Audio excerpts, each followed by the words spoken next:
And now we're going to explore the so-called Neo-Advaitin,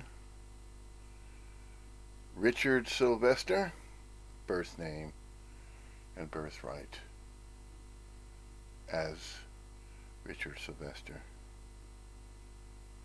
Another one of the more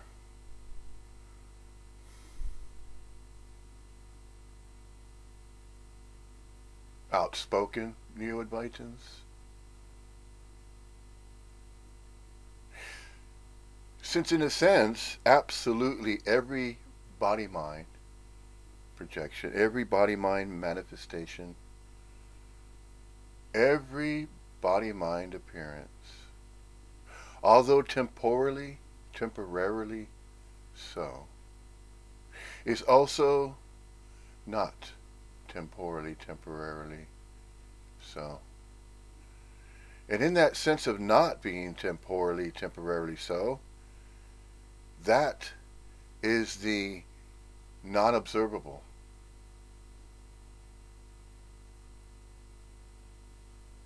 unknowable, unreal, transparent. That which we are as local units of qualia consciousness energy forms. Now, that's apparently appearing now. It is only apparent since it's temporarily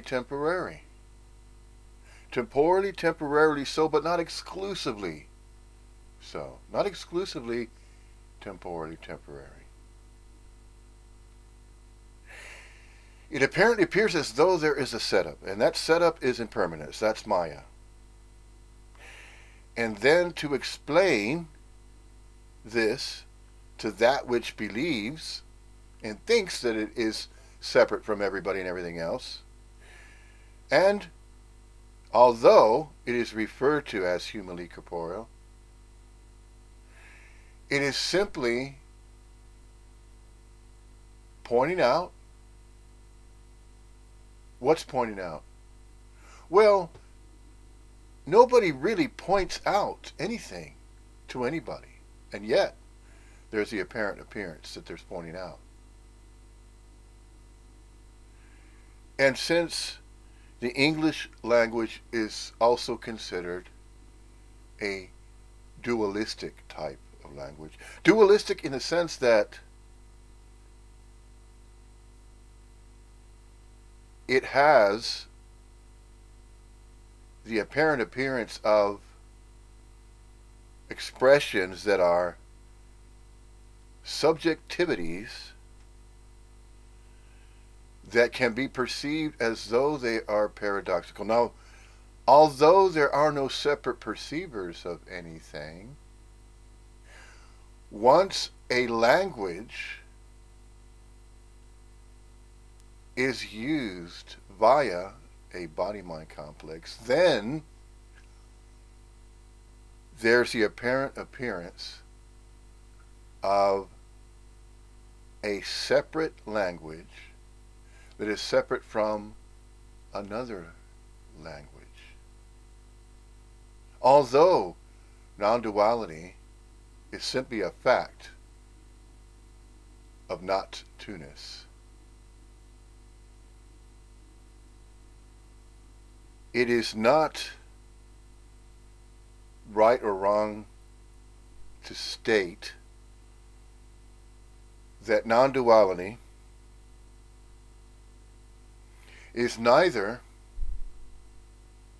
exclusively real, nor is it exclusively unreal as a separate subject or a separate fact. Although non-duality is a term as a derivative, or that is a transliteration from the Sanskrit original tongues. The Sanskrit is expressed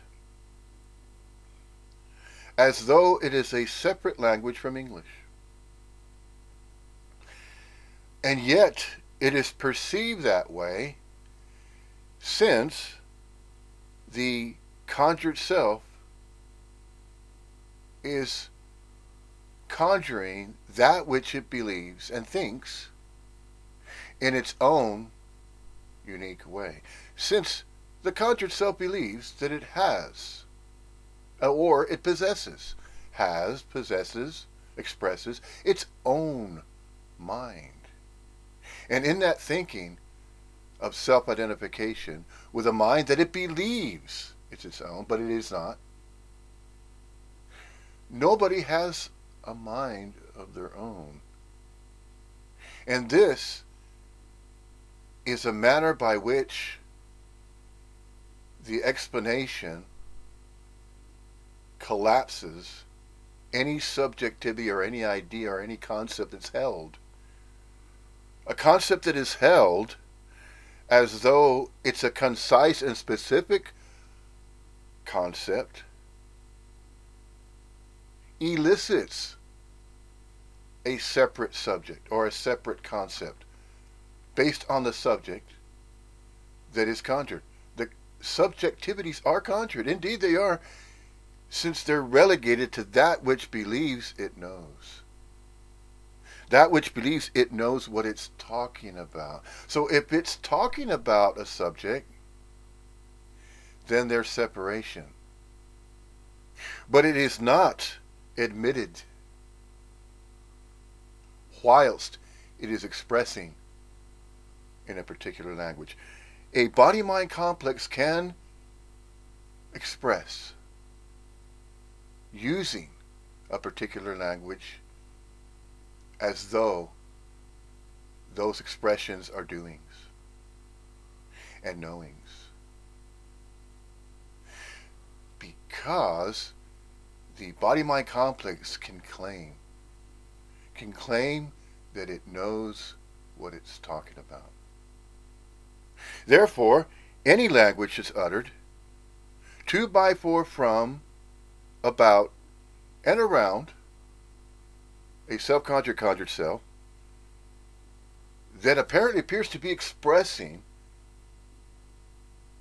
using a particular language to express what?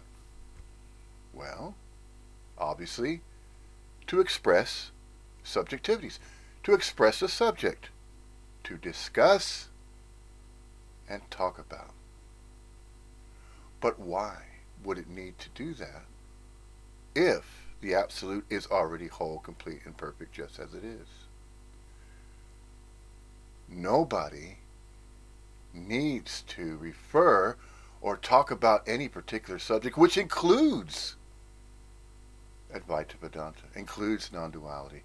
Therefore, there never was a meaning, reason, and purpose for the idea of teachings. And to learn. To teach and learn what? See? The self-conjured self just admitted it right there and recognized that no teachings are necessary. No expressions verbally spoken are not necessary, because the moment that a body-mind complex speaks and utters and verbalizes and vocalizes, it is thought to be using vocal cords that belong to itself. See, there's the self again. There's the self-identification that I have vocal cords, therefore I can speak on behalf? No. Speaking on behalf of somebody else? Or speaking on behalf of the absolute? Of course not. Nobody is required to speak on behalf of the absolute. That is ludicrous. That is ridiculous. For the moment that there's a self-conjured self that believes that it is tapped into the infinite mind of the absolute, it becomes even more so absurd. The absurdities and the ignorance in the idea of the deification of a body-mind complex, that alone is conjured as well. Therefore, all teachings, all spiritual teachings, any type of teaching that is learned, what's learning that? It is conjuring a meaning and a reason and a purpose. 2 by 4 from, about, and around that which believes it is a spiritual teacher or a guru or a master, and that there are separate devotees around it that need to be taught and need to learn those spiritual teachings that are spoken. That are spoken of.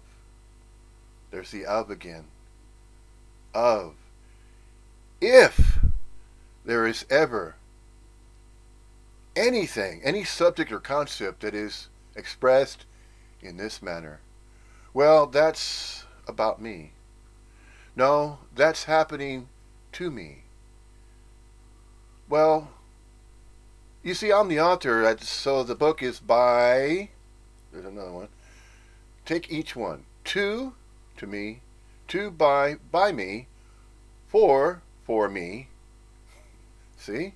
2 by 4 from. Well, that book was from me because I spoke about it at a lecture. It was a book signing I was presenting. I was presenting my book because that book was from me. I wrote, see? There it is. It's obvious. But that is not heard in that particular way. What is not hearing the language that is spoken in a particular way? More separation, more conjuring. There's obviously the conjuring there. Yes, there is hearing, but there is no separate hearer that's hearing anything. Simply because the conjure so conjures the idea that, well, I'm hearing. I know I'm hearing because I have ears of my own to hear. Now see, it's self-identifying with a body-mind complex is simply an appearance of a body-mind. And yet it will proclaim. It will proclaim absolutely everything that is what? Expressed. Expressed how? Via a language that is spoken. Well, is there a meaning, reason, and purpose for language? Well, the body-mind complex action figure that's taken to be separate and terminally unique will believe that.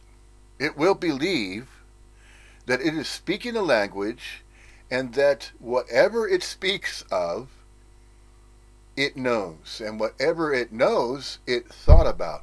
And whatever it thought about, it believed that its thoughts were its own original thoughts. And do you notice?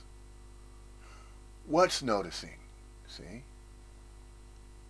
Nothing notices. Nothing is required to notice. Nobody notices anything.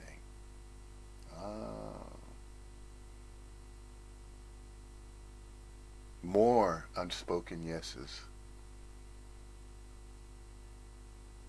So you see, that phrase to say that the collapse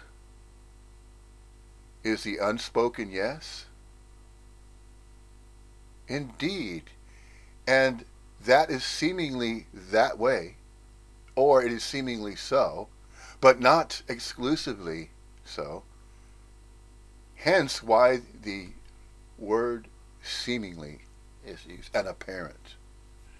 Because it seems to be, and it seems to be apparent, which is also to say that, well, it seems to be so, but it is also recognized that it's not exclusively so. Nothing is exclusively so. Therefore, the moment that a language is expressed and uttered and vocalized and spoken to, by, for, from, about, and around a body-mind complex, then there's separation. Either it's recognized or it's not. Either it's admitted or it's not. But the moment that that is noticed, the moment that that is noticed to, by, for, from, about, and around a self-conjured conjured self, then it catches it and then it admits, oh. So all of these unspoken yeses that need not be spoken to say, okay, right, I get it now. Not necessary. For the moment that a body-mind complex says, well, I get it now, then there is a separate conjured self that's conjuring the idea that it exclusively knows now. It gets it. But it gets it in a manner by which is terminally unique to, by, for, from, about, and around itself. Since there are body-mind complexes that are speaking a language, it could be one of the many languages that came from what? Where did all these languages come from? Language is to, by, for, from, about, and around. Yes, you guessed it, the conjured self. The conjured self conjured all languages. Remember that story? Part of the story that says, let us separate them because they will know too much too soon. Now, there's deification in that. And so, anything or any subjectivity that has been uttered, spoken, vocalized, discussed, talked about, has no meaning, reason, or purpose behind it. Therefore, why bother? Why bother speaking about anything? Since the absolute is both everything and nothing, inseparably so and not so ad infinitum. So if that's the case, there is no meaning, reason, or purpose to speak of anything. Nothing needs to be spoken about. Nothing has to be discussed. And yet, notice what's springing up. Sharing. In the sharing of this recognition via what is referred to as a the Neo-Advaitin movement. Neo-Advaitin movement, call it the Neo-Advaitin movement. Why? Oh, there's no meaning, reason, purpose. There's no particular meaning, reason, purpose to conjure the Neo-Advaitin movement. The reason why that is because everything else that has already been conjured has no meaning, reason, purpose behind it. So why talk about it at all? Well, that's part of what's referred to the collapse, isn't it? That which was fictitiously conjured as a story. But without speech and without language, there would be no story. There's no reason, meaning, or purpose to tell a story. Well, once upon a time, I was born. And once upon a time, I had parents that gave me a name. Well, they agreed upon a name. They went through a list at first, and then, see, stories, fiction. Well, yes, there's that which is fictitious, and there's that which is non-fictitious. But absolutely everything includes that which is both fictitious and non-fictitious. So regardless of the conjuring of language, and regardless of the conjuring of this, that, and the other language, see, dualities, yes, it could be stated that the convening of the satsang, or the meeting of a satsang, is a meeting about duality. So, in a sense, that is referring to the satsang as a duality meeting instead of a non-duality meeting. However, it's both. Both is apparently appearing to be appearing in the manner by which it appears. In other words, using the English language, if and since, not if, but since, the Absolute is both everything and nothing, everything and nothing, inseparably so and not so, ad infinitum.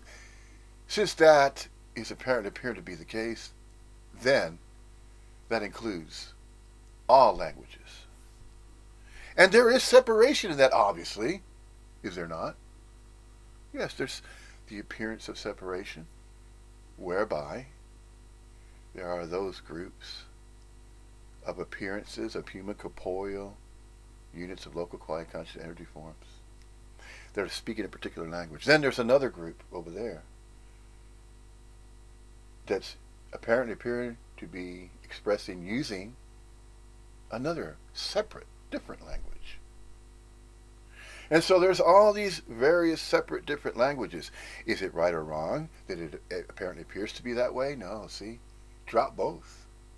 Drop both right and wrong, because nothing has to be neither right nor wrong. So drop all of it. Therefore, nobody needs to speak about anything. Nobody has to talk about anything.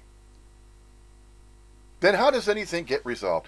How are we going to sort out our problems? How are we going to take care of things? See? So it finds meaning, reason, and purpose. It finds those. The self-conjured conjure self finds meanings, reasons, and purposes to justify that a language needs to be spoken. Therefore, if a language is spoken, well, what goes hand in hand with that? Knowing. And then there's the doing something about the knowing, and then there it is right there. There's the platform, there's the setup that was conjured. It was a setup conjured, overlaying the Absolute that's always already been. Simply this, or spacious aliveness, or empty fullness. See? Notice? Admit it? Even if it's not admitted, it is still obvious. The obviousness of the conjuring. It is now admitted, it is now noticed. It's always been this way. What's always been this way? The Absolute. Well, was the Absolute like that back then in the past? I'll see. Then that's turning into a knowledge of knowing and believing and thinking, well, there must be a past because I can remember. See, I can remember because I have a mind of my own to remember, to use for memory storage. So I have my own mind, and I could store all my memories into my own mind. See, into my own mind. No, nobody has a mind of their own. So you see, notice, right there, the self-identification. It is so obvious, it's so clear. But that is not obvious, and that is not clear, and that will not make sense to that which cannot admit it, which is that particular type. Yes. It has gone that far. The conjured self, the self-conjured conjured self has gone that far in its own beliefs, in its own ways of thinking that, oh, there has to be some type of teaching. There has to be a spiritual teaching. For if we are spiritual beings having human experiences, then there must be particular teachings particular spiritual teachings that we can learn. So that means that there are separate pockets in society of people that are thinking this way or that way or some other way. And that is what? Obviously, duality. That's obviously separation. Separate groups going off in different tangents, going off in different ways. Now, when we refer to ways, absolutely everything and no thing that's inseparably so and not so. Another way of simply stating that, if we are to use a language at all. And again, this is to appeal to, by, for, from, about, and around what? That which is claiming and conjuring its own self-identification with itself. Or singling out the terminal uniqueness to, by, for, from, about, and around itself. And that separation. But that's not to say that, oh, how dare you be that way. It's not to scold. In other words, it's not some conspiracy and it's not to scold, it's just what apparently appeared to have occurred or happened. There are no separate occurrences, separate happenings here, there, or in some fixed position in space and time. That's another conjuring. That was all simply conjured. Indeed, that was conjured. Therefore, what are we? Are we anything in particular? No. Then, why are we speaking? Who's speaking? See? Nobody is speaking. Nobody has to speak. And yet, it sounds ridiculous. To, by, for, from, about, and around the conjured self that believes there is that which is ridiculous and then there's that which is not ridiculous. It cannot recognize that neither matters. You see? So the bottom line, if there's going to be a bottom line, is to take absolutely any language that is spoken, to, by, for, from, about, and around various speakers of languages. See? Notice that. Break that down. Now, once it is noticed and once it is broken down, then the obviousness behind that which believes it knows and that which believes it is speaking a language that matters, it is still an extension of more conjuring. But it will begin to notice whilst the collapse of that which was conjured continues to collapse. The collapse is gradual. It's neither sudden or gradual. It's neither. There is no velocity to, by, for, from, and about, and around a self-conjured self that believes that a collapse has to happen in a particular way. Remember, there are no particulars. There are no exclusivities. There are no particulars. Nothing is singled out. Yeah? So, the moment that it is expressed using a language, and there is a self-conjured self speaking a certain language, that's separation. That is more self-identification. That's more terminal uniqueness. It is.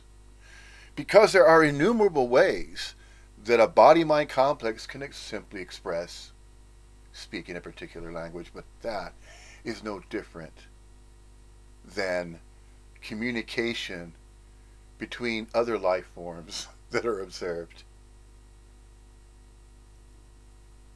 and other life forms that express utilizing vocal cords. A canine has vocal cords, so it barks. And the barking is no different than the speaking of any particular language To, by, for, from, about, and around a self-conjured self that believes they are speaking a particular language. See, in the beliefs and the knowing, there's nothing wrong with beliefs, and there's nothing right about beliefs. There's neither anything right nor wrong regarding beliefs. And that includes teachings that have been conjured. Spiritual teachings have been conjured. All these conjurings. So many conjurings. But all of it is still part of what? It's not a separate part. It just apparently appears to be. So there's that story. Turns into a story because language that came about and was conjured, there's also a story behind that. But there's no meaning, reason, purpose behind anything. So you see, notice, when it is spoken in this manner to state that, so you see, well, yes, there is seeing. But notice, there's two types of seeing. Recognize, obviously, the body-mind complex facilitates sights.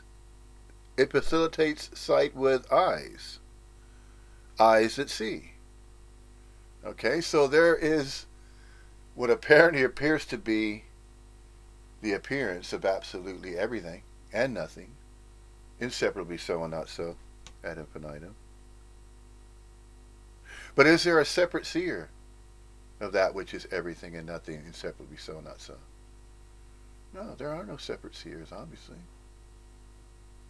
It's obvious. What's obvious? See? Is there anything obvious to, by, for, from, about, and around anybody? No, of course not. Figures of speech. Figures of speech. So you see and notice how versatile the English language is. Now that versatility is recognized to, by, for, from, about, and around a self-conjured self thinks and believes, now I have something to use.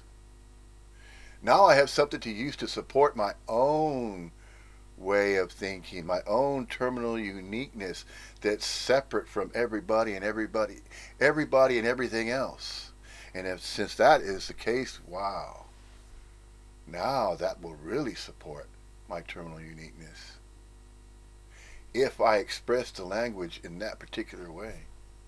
So you see, it's going to use the language. So the uses of language, why does it want to use the language in a particular way? To provide and support meaning, reason, and purpose for appearing, however it does. It wants to take control of its own appearance because it believes it is appearing of its own accord and volition. No. You are not appearing of your own accord and volition. And I am not appearing. Why? Because there is no I here and there is no you there. See? There's just simply everywhereness. And there's just simply appearances of absolutely anything that can be named, categorized, spoken of, talked about. See, this is why there is no meaning, reason, and purpose for any language to be spoken. Because the absolute doesn't require groups of human beings to speak in various languages about anything. Why? There is no why, see? And yet, there's the apparent appearance of absolutely everything that apparently appears to be going on, and the reasons, meanings, and purposes behind that cannot be found. Oh, but that self-conjured self's not satisfied with that. It feels unfulfilled. It believes that it needs to know and figure out, well, why am I thinking in some particular way then? You're not. You only believe that you are. See, there it is. The thinking, the belief, the speech, the language, All of that's hand in hand, and all of that goes hand in hand with duality, and not only with duality that's expressed via uh, just basically what is referred to as a human corporeal form. It is not even that. It is only thought to be that because it is named and categorized. So therefore, why bother?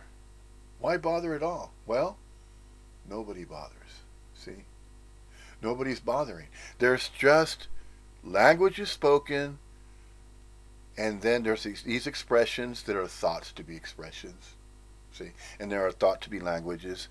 And notice how a self-conjured self can point to what is referred to as a canine, as a dog, and say that that dog is either barking,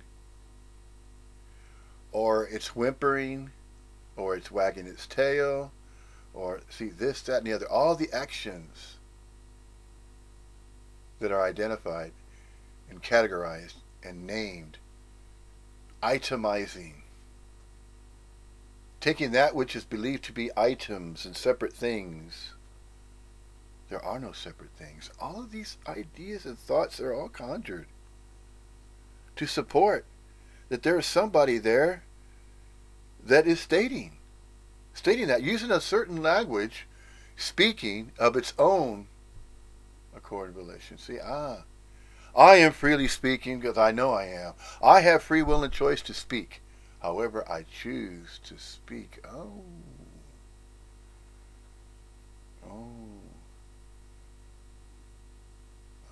Now wait a minute. Can anybody wait a minute? Does anybody actually wait? And they're waiting a minute. Oh, wait a second. I'll be with you in a few seconds. I'll be with you in 2 seconds. Or wait a minute, I'll be with you maybe in a minute. Well, maybe about 5 minutes.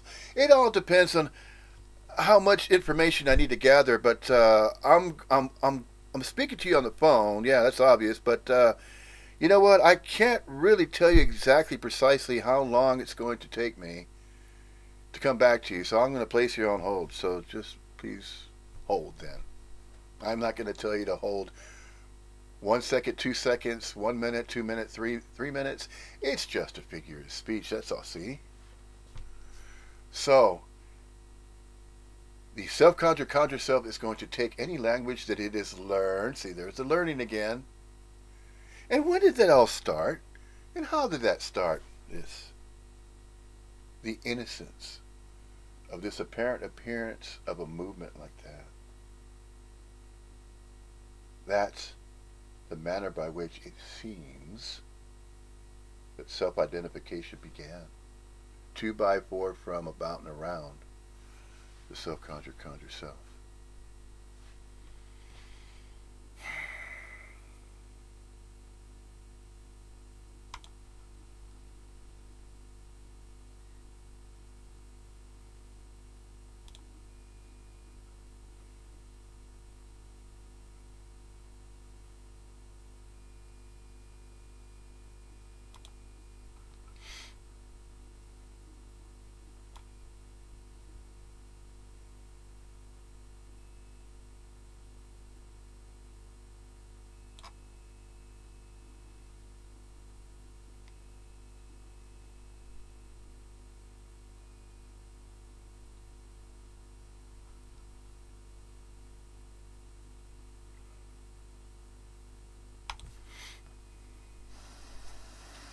So there's no self.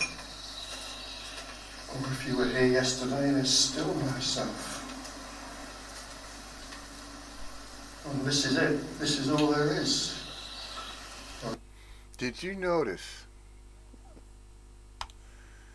Notice the mixture already just in the very first statement.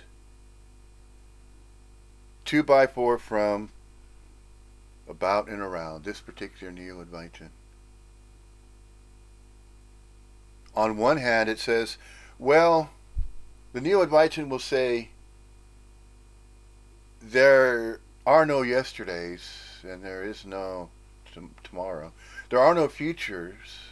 There is no future, and there is no past. And yet, Did you hear that statement just then? And this is the opening statement to, by, for, from, about, and around a birth name and birthright regarding a Neo-Advaitin referred to as Richard Sylvester.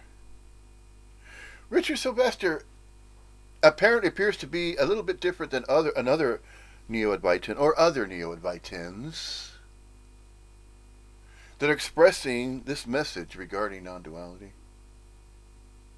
And the expressions of non-duality, you notice the differences? And then there's mixtures. And the mixtures are not caught simply because the language that's being spoken is thought to be spoken in a particular way to convey a particular meaning, reason, and purpose. If that's the case, why is that not called out? Why is that now noticed? Well, it is being noticed now. Why has that not been brought up before? Well, it's being brought up now. And that's not to say that, oh, there's a particular Neo-Advaitin.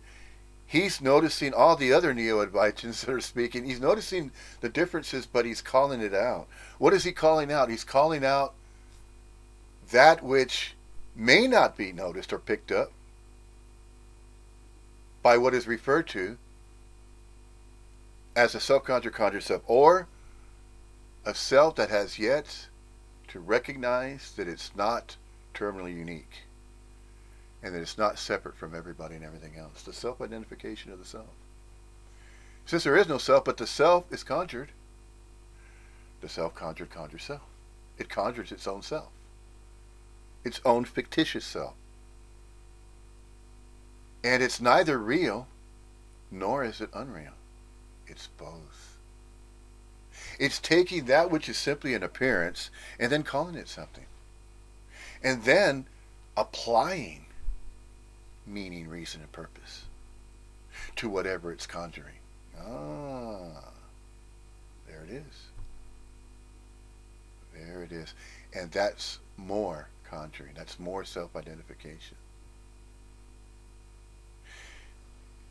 That is taking self and then turning it into a non-self. Oh yeah, you see, I'm a non-self now. I collapsed, so I can proclaim to be a non-self because although I made up my own story about my own beingness that was separate and terminally unique to, by, for, from, and about, and around somebody else's, see, that's still the same thing.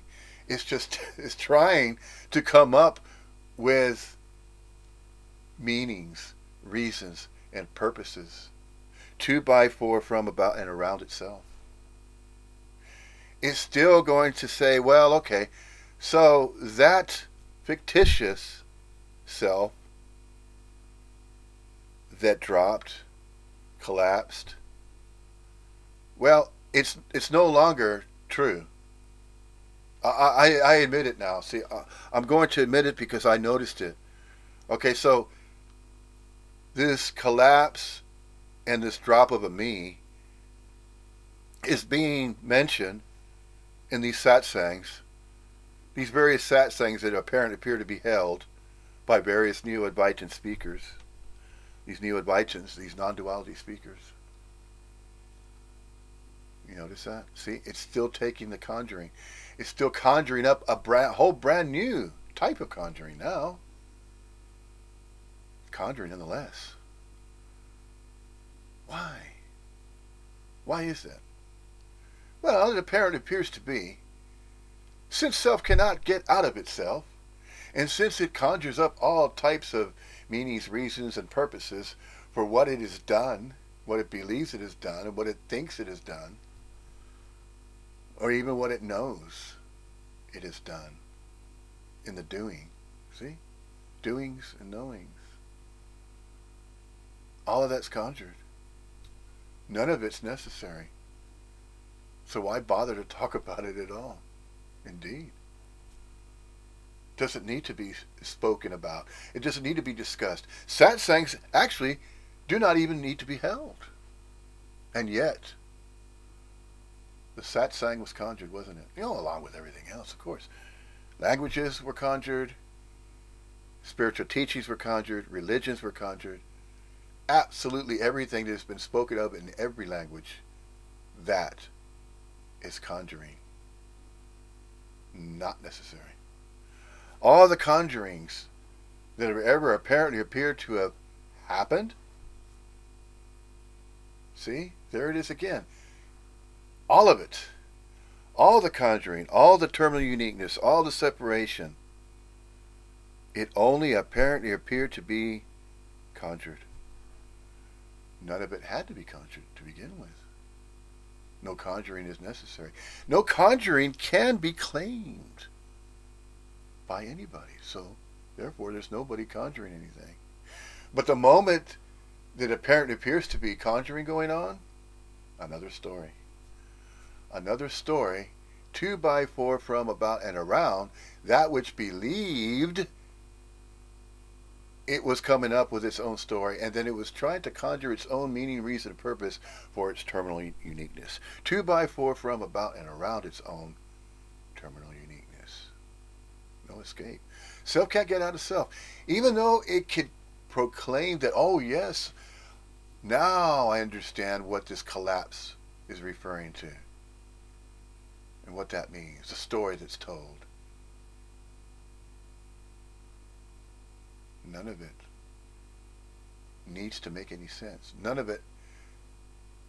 these conjurings that are conjured, 2 by 4 from, about, and around a self-conjured conjure self, none of it matters. It never did. Simply because it was conjured. Why? Why did it have to be conjured? It didn't. That's the point. All the conjurings that have ever been conjured, 2 by 4 from, about, and around a self-conjured conjure self, it never had to be conjured to begin with. So there it is. There what is. Yeah. What is appearing to be the situation. And what is that situation? Well, do any situations need to be in place anywhere? No, of course not. There's just everywhereness. Therefore, can any body-mind complex speak of that which is both everything and no thing, everything and nothing, inseparably so and not so? Well, it appears to be spoken of in a particular language, and then translated to those separate and particular body-mind complexes that are speaking a separate language of their own, and so they're going to extract meanings, reasons, and purposes behind that which is being spoken. So every language is being spoken so that it can have and possess particular meanings, reasons, and purposes. Ah, okay. So that must be it then. Although that's still self-identification, it's still separation, and it's still conjured. Those are conjurings. Are they exclusively right, exclusively wrong? No. They just apparently appear to be what? What's apparently appearing to be expressed. What's apparently appearing to be happening. Is the absolute allowing? Is it permitting these various languages to be spoken? And then these subjectivities, and various subjects to be discussed, talked about among what apparently appear to be separate individual people of various races, of various appearances, various skin colors, various human corporeal appearances. No. There is no exclusivity in anything. Absolutely everything is not singled out as though there are separate, exclusive appearances. And they're all separate appearances of various human corporeal body minds, of objects and things that have been named, labeled, categorized. See, it's all of this organization, and that, behind all of that, is control of what's thought to be control. So the conjure self is going to conjure these ideas that there is meaning, reason, and purpose behind that which it speaks of. Ooh. See? It's catching itself, isn't it? Right there. It's continuing to collapse. It apparently appears to be the manner by which the collapse continues to collapse. And it's apparently appearing to be a continuous collapse. Will it ever stop collapsing? No. No, apparently not. Apparently not. The collapse continues. And why and how does that apparent collapse continue to keep going? Ah. Because the conjured self had built up a story for so many years and invested so much time as it just simply was appearing. So it was just simply being and mingling with the absolute all along, and it will always. Because it's an energy field. And yes, it's mingling, merging, coalescing, blending, and that is continuous ad infinitum. Ad infinitum. But yet, it can also recognize that, oh, so that collapse is not a final collapse. How can it be? Because nothing is final. There is no end to anything. Oh. Ah. Mm-hmm. Remember, the Alpha and Omega. No beginning, no end. That includes absolutely everything else. Because everything else that's appearing as the absolute, simply this, yeah, there's no end to it. And there was no beginning. But that's not known. It's not unknowable. It's not something that can be apprehended as a subject to be known. And then call it the theory of everything. See? The astrophysicist has already done that.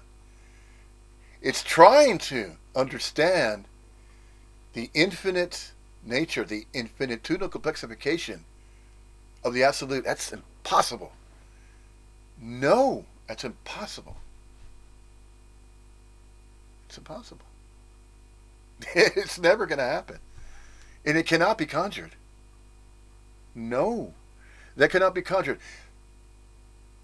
A theory of everything.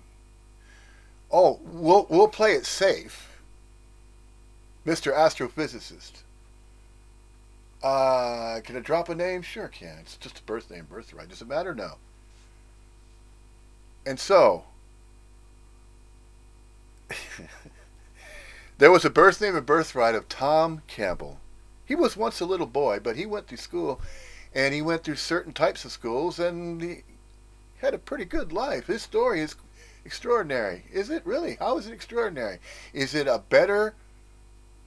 any better or worse than any other life or any other story that's ever been told? 2x4 from, about, and around a particular body mind that had a story to tell, and it does. And so, one day it eventually came across this idea of theorizing, theoretical science, astrophysics. Okay, I'm going to study astrophysics and I'm going to get a degree in it. Then I'm going to join NASA. And then I'm going to come up with some great ideas. And yeah, okay. And we're going to apply those ideas to society. And it's going to be something that I believe is going to be reducing entropy. Not only that, I am going to claim that there is a larger conscious system, and it's likened to the idea of a god or a supreme being or a hierarchy or divinity. See? Fanciful conjurings. The mental thought system has a field day with that sort of thing. The conjuring of so much fanciful thinking and stories that it can conjure up to, by, for, from, about, and around itself. And then it finds other groups of self-conjured conjure cells that are in agreement with that. There are innumerable stories to tell. Is it right or wrong to be thinking that there's somebody doing and knowing about that and doing that or expressing in some particular way? No. All of it doesn't matter. Why? Because there's no meaning, reason, purpose to any of it. To, by, for, from, about, and around any of it. None of it matters. Well, then why is anybody bothering to say anything about it? Well, nobody's really saying anything about anything. Nobody is saying anything about nothing. Well, see how the speech, it's almost as though the tongue is like a ball tongue. It just chatters and chatters and speaks, and it just goes around and round and round and round. And it comes back to what? Oh, it doesn't matter. No meaning, reason, purpose. It tries to, though. It tries to conjure up meaning, reason, and purpose. Well, there must be a reason why I'm alive. There's got to be a purpose for it. And then what was conjured? Philosophy. Philosophy was conjured. To, by, for, from, about, and around that self-conjured self that decided to conjure up philosophies. And what was that? One of the main philosophies that was so popular among a group of self-conjured cells that got together and came up with a philosophy. And then they agree with a particular philosophy, and there are innumerable philosophies to philosophize about. To, by, for, from, about, and around self-conjured cells. Such silliness, it really is.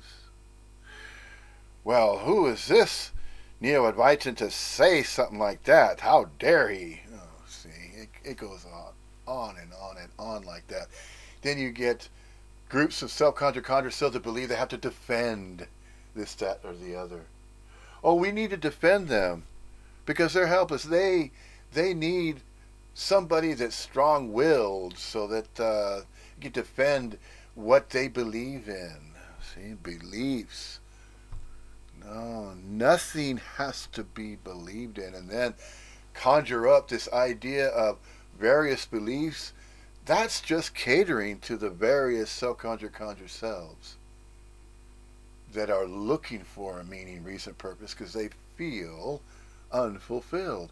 They do not feel as though they have meaning, reason, purpose, so they believe that they have to go find it. They have to go find and seek some type of meaning, reason, and purpose to simply be alive. I mean, just that feeling of being alive. There's, going back to that philosophy, one of the most popular quotes of a philosophical quote is, I think, therefore I am. No. Nothing thinks independently to, by, for, from, about, and around itself because there is no separation. Nothing is separate. Everything and nothing's inseparably so and not so. You can't just simply say, or who can't just simply make a statement and the statement sounds this way. Everything and nothing is inseparable. No. Everything and nothing, although it is inseparable, but it's inseparably so and not so. It cannot be exclusively so, and it cannot be exclusively not so. It's both. But you see, those type of paradoxes, when they're heard by a hearer that's claiming that they're hearing, see, there it is again. The proclamations to, by, for, from, about, and around the self-conjured self that believes they are a separate hearer of a language. Then they're going to take that which is thought to be and conjured to be a meaning, reason, and purpose. So it's going to extract what it hears and turn it into that. It's going to take whatever language it speaks and find and conjure. It's finding what it believes to be meaning, reason, purpose behind a statement or behind a philosophy. So it needs to conjure up a philosophy. This is why this particular Neo-Advaitin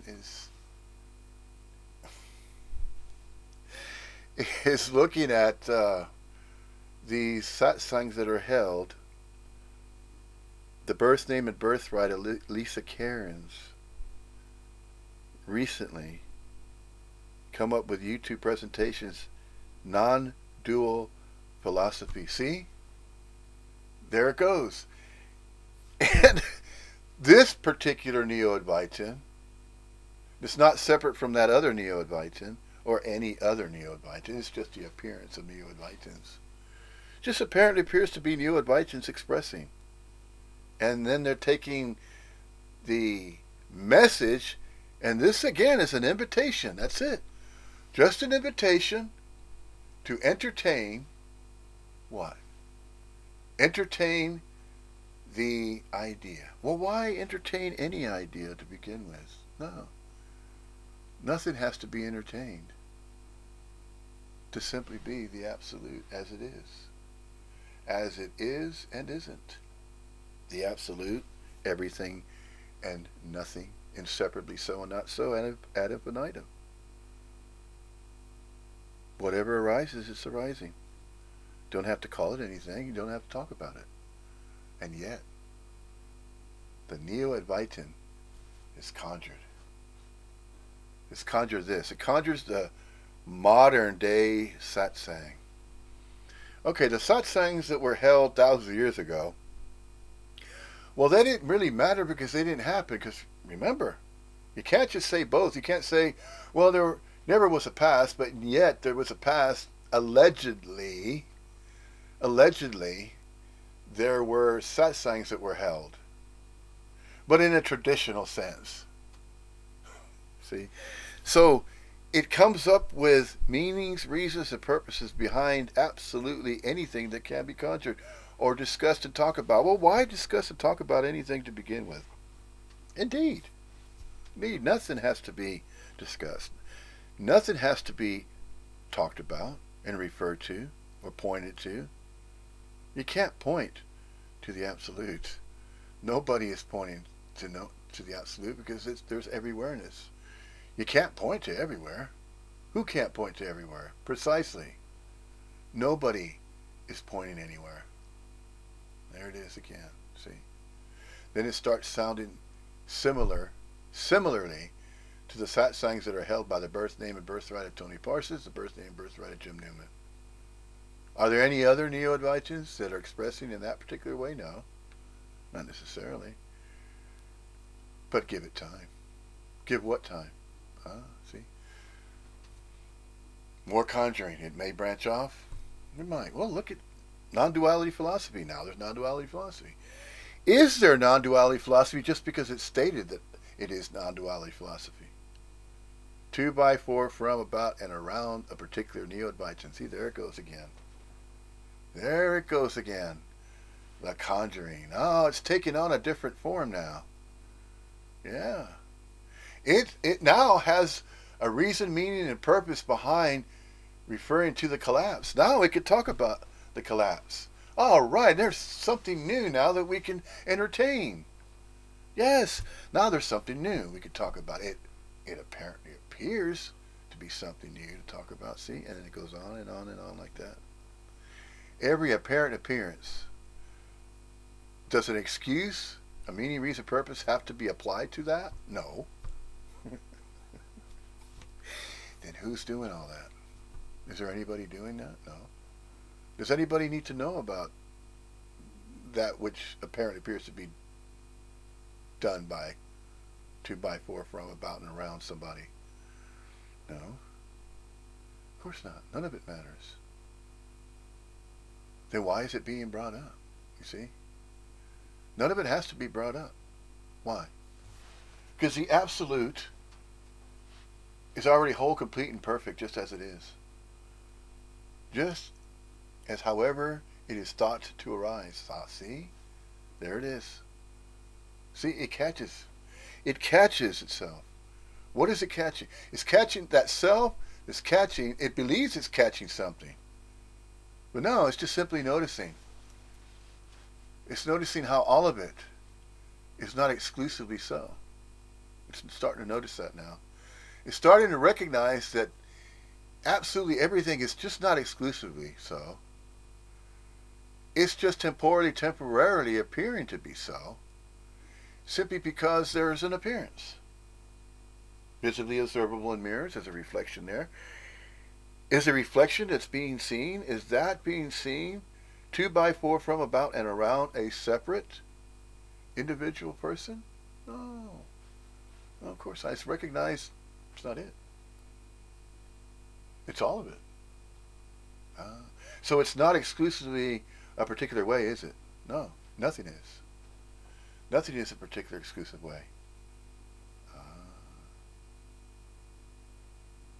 Then what is it? It's always, all ways, absolutely, all ways. No way is singled out and taken, extracted from all the ways, all the different ways, innumerable ways, by the way, innumerable, infinitudinally complexified ways. That can't be known. That's a countenance greater than. That's the greatest. I mean, you can't even put it into words, can you? Because it escapes. It goes. It apparently appears to go into that which is unknowable. So there is that which is knowable. Yeah. No parameters, no boundaries, no partitions. Yeah. Timelessly and boundlessly. See. That includes. It does not single out anything in particular. No beginning, no end. No boundaries, no parameters. Timelessly and boundlessly. The isness seen as the absolute. Appears as absolutely everything and nothing. Inseparably so and not so. Ad infinitum.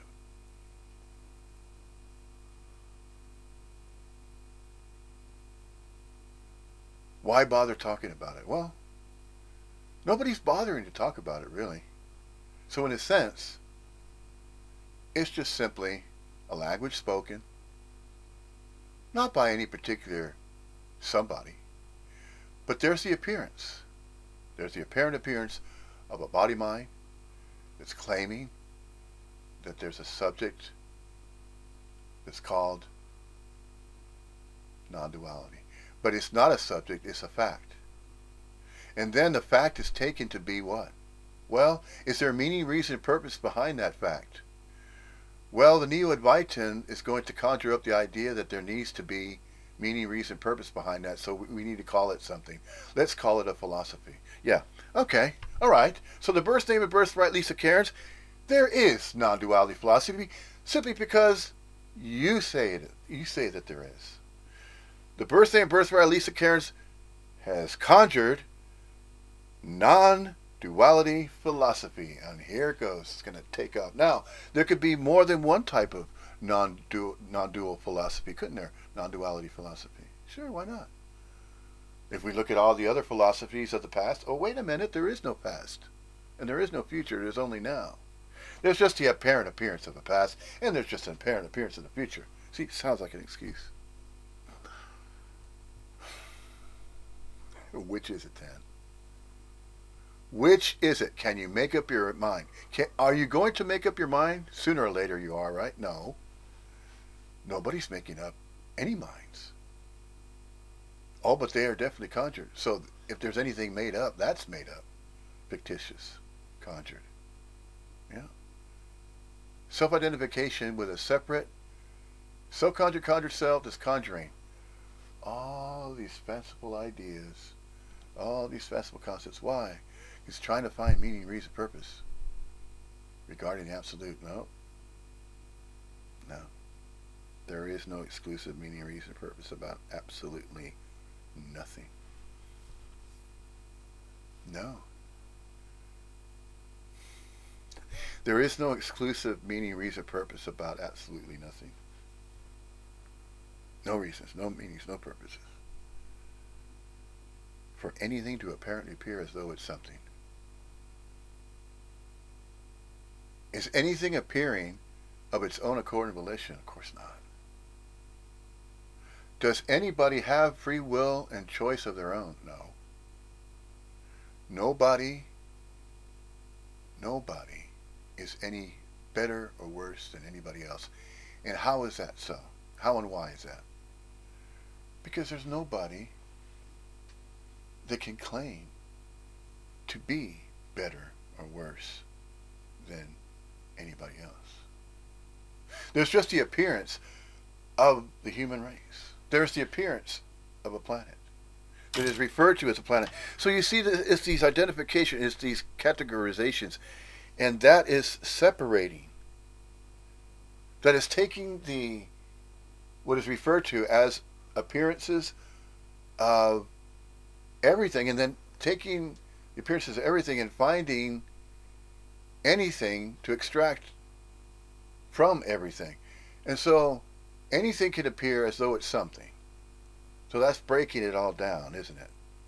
But nothing needs to be broken down, because there's nothing separate that needs to be required to be broken down. No, nothing's required to be broken down. It's a figure of speech. Okay, so there's the excuse.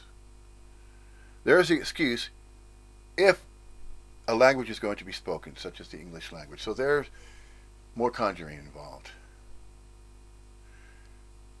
And then the so-conjured conjure self begins to think, oh, well, that must be the reason, meaning, and purpose for 2x4 from, about, and around what I believe in what I know. So I know certain things, certain concepts, certain ideas. I have thoughts of my own that I entertained, and I'm sure you have your own thoughts to entertain in your own mind. So you see, it just goes on and on like that. Is it right to express that way? No. Is it wrong to express that way? No. Neither. It's neither right or wrong.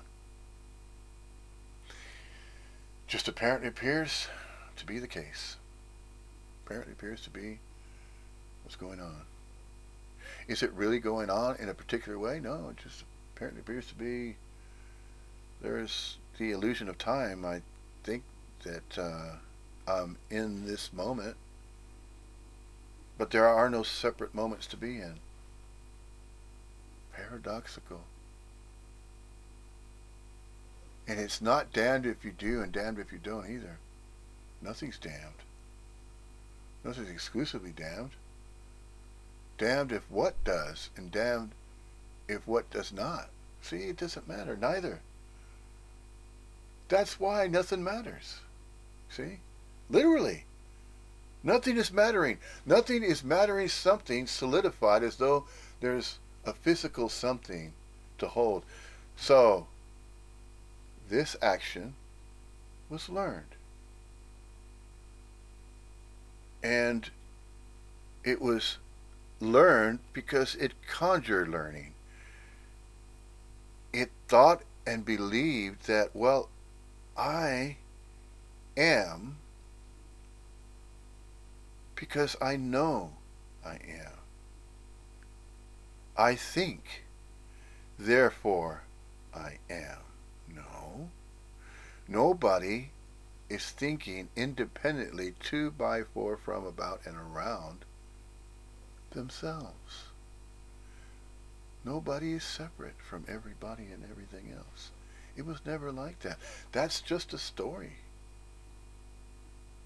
that a body-mind complex appearance just conjured. That's all. Is it right to have thought to have done that? No. Is it wrong for it to have thought and presumed that that's what was going on, or that's what was happening, and that's what's happening now? No. No. There are no separate happenings. There are apparent appearances of happenings, but there are innumerable happenings. Infinitudinal complexification. There are no separate happenings happening here, there, or somewhere in some fixed position in space and time. No, there's just every awareness. And they're not exclusive happenings within the every awareness that are going on. Life is not a happening. No. So, in the English language, taking the term, the word, happen, does anything happen? To, by, for, from, about, and around itself? No. Nothing happens exclusively in a certain way, in a particular way. There are no particulars and there are no exclusivities. No particulars and no exclusivities.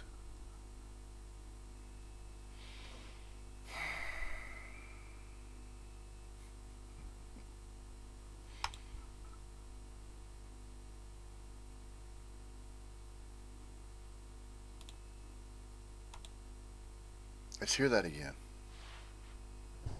Yeah. So there's no self. Or if you were here yesterday, there's still no self. If who was there yesterday, see? Because this particular Neo-Advaitin, and there have been other Neo-Advaitins as well, that have stated, well, there is no yesterday, and there is no tomorrow, there's only the nowness of now. Well, yeah. But yet, that was stated that way just then.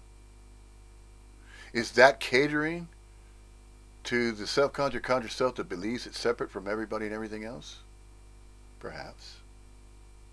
Perhaps not. Does it matter? Not really. But it is noticed and it's pointed out, and so it has. It has been pointed out. Does it matter? No. Life continues to flow and appear as it does and arise. Life's arising and appearing however it does, because that is the absolute as life arising. However it will arise. Simply because the absolute is of its own accord and volition. If there's anything of accord and volition, that's the absolute. How and why that is, nobody will ever know, because it's unknowable.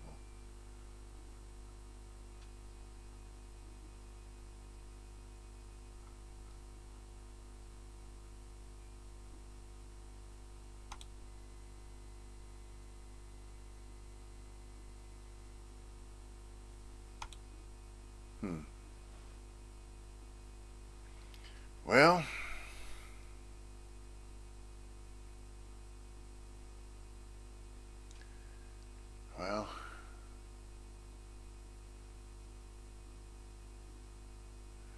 well, well.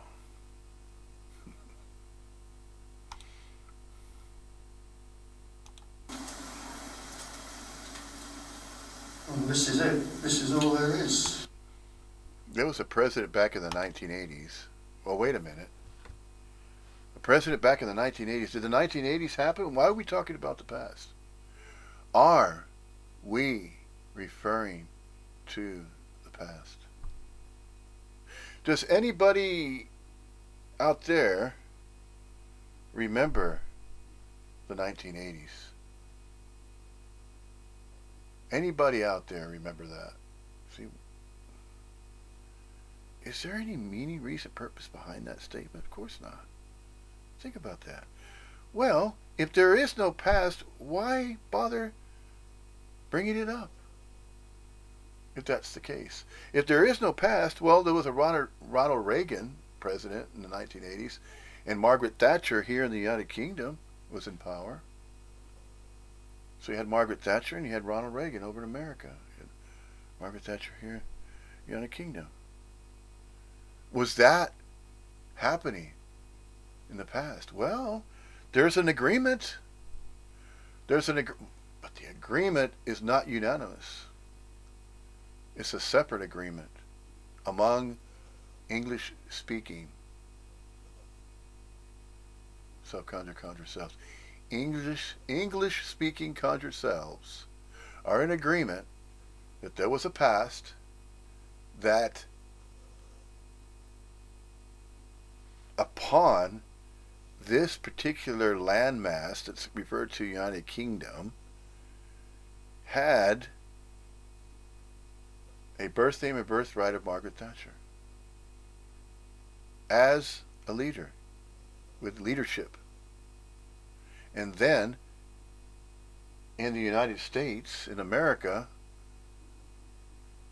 there was a leader referred to as a president, and that birth name and birthright was Ronald Reagan. Now, prior to becoming, or as the recognition of becoming president, as he had been elected, now notice democracy. Democracy is agreement among masses in that societal structure in the Western world, was referred to as the Western world. The Western world, America, United States, democracy, and then there's the Constitution, and there's a Bill of Rights, and all of that is 2 by 4 from, about, and around American people. But notice how that is identifying exclusivity. It's still singling out Americans that are part of a grid, part of the societal structure, and they pay taxes. Now, regarding those body-mind complexes that do not apparently appear to live or exist or appear upon that particular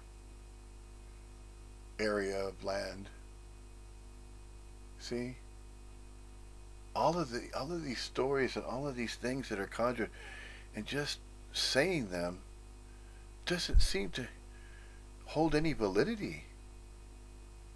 And that's part of that collapse. Yes, it's part of it. And as the collapse continues, and it will continuously continue, the collapse, and it's gradual, just as it was gradual that the self-conjure self began to conjure its self-identification with itself, its own self-identification, internal uniqueness. Oh, hands. My hands. See? My hands. My life. My body. My mind. I must be losing my mind now. See?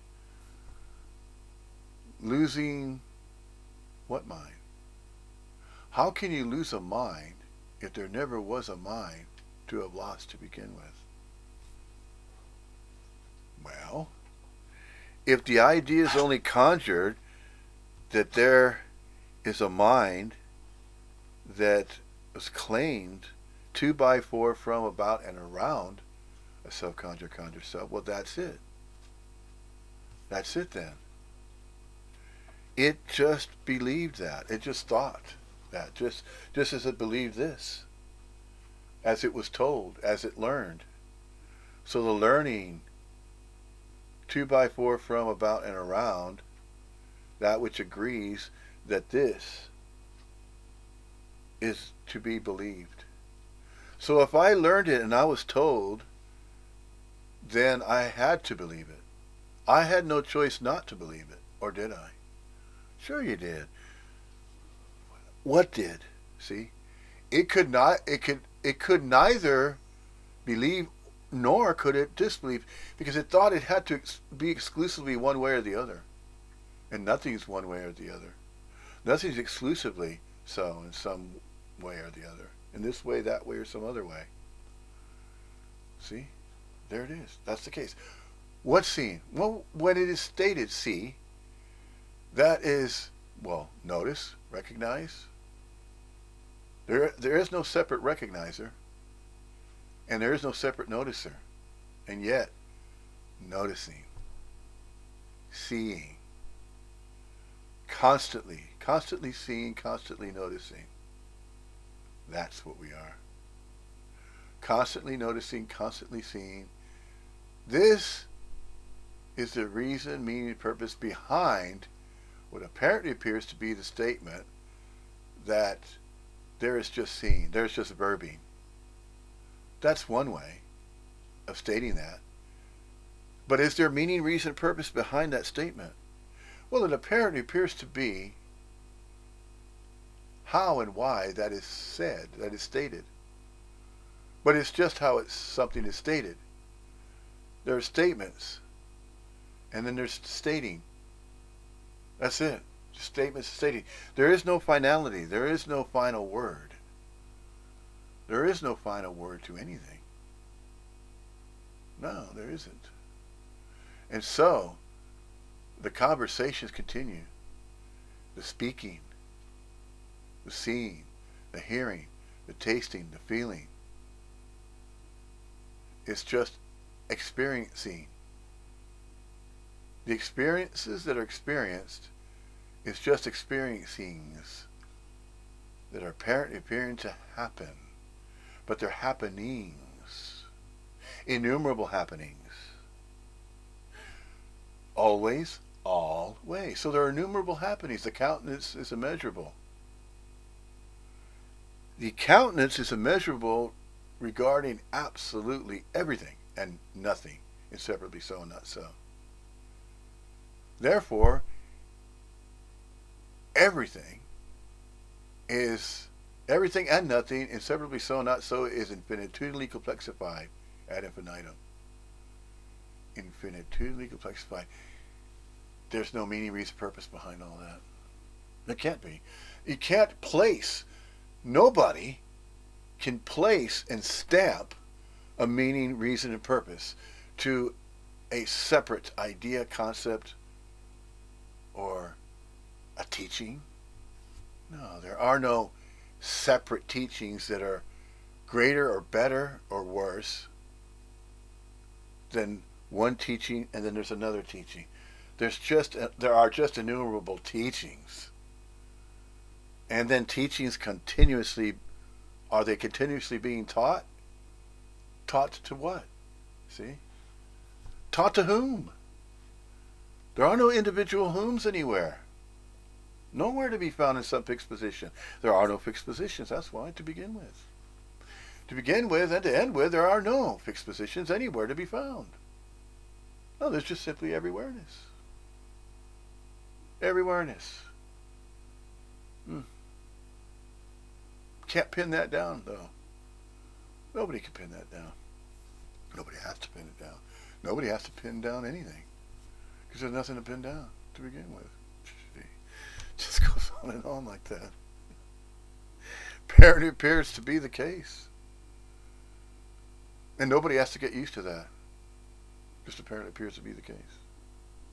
Does it matter? No. Does anything matter? No. Literally. Nothing matters. Nothing appears and becomes physical. And then stays physical and permanently physical and solid. And permanently so. No. Simply because it's both. It is so and not so. It is permanent and impermanent. Yes, there's impermanence. But that which is impermanent is not exclusively impermanent.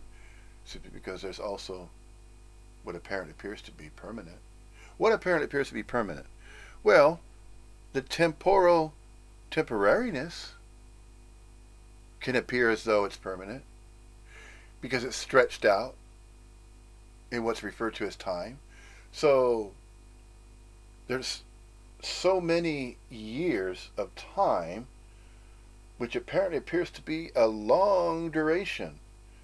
But that duration is indeterminate regarding how long that duration is apparently appearing to be how there are appearances of human corporeal units of local quality and conscious energy form. Local in a sense, localized in space and time, but impermanently so, and not so, for an indeterminate duration.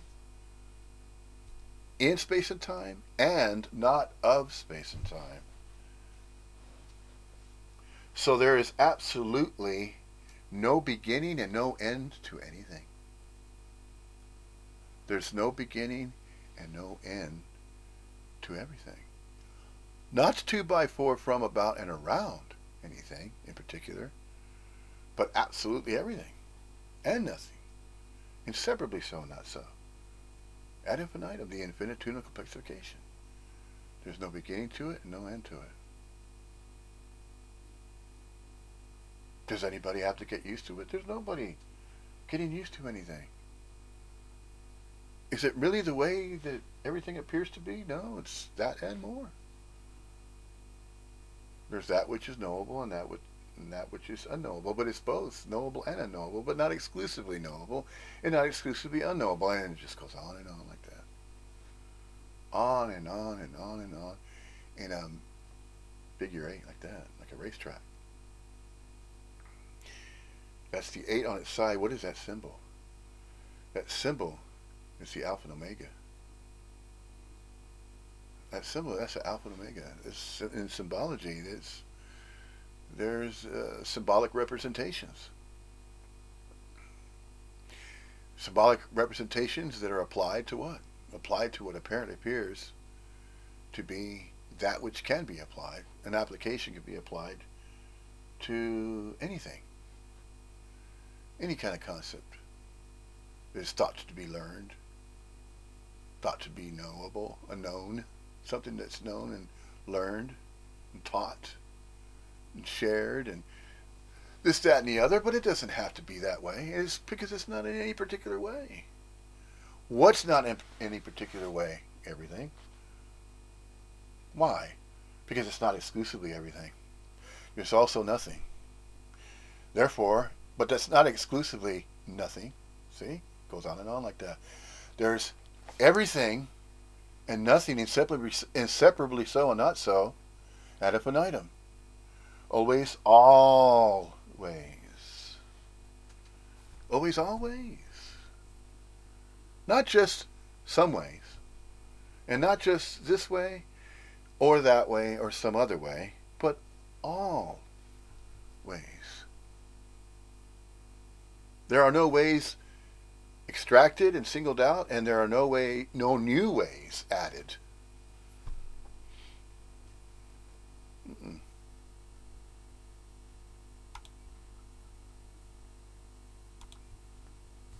Well, if you were here yesterday, this is still all there is.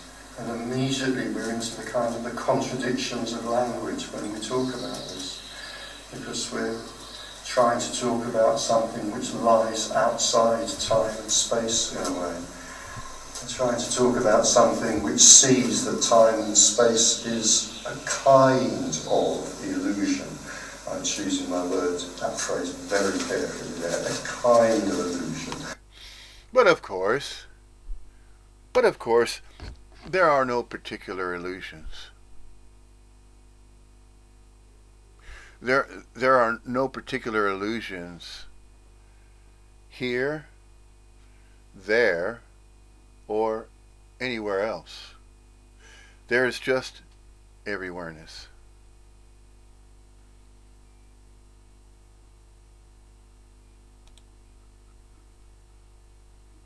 A kind of dream.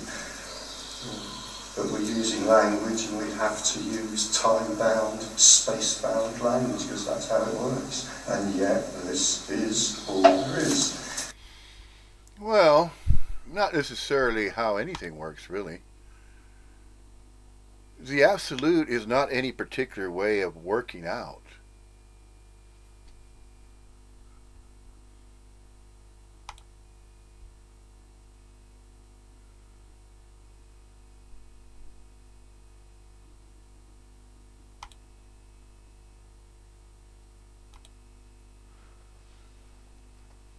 Yeah, the absolute is not any particular way of working out.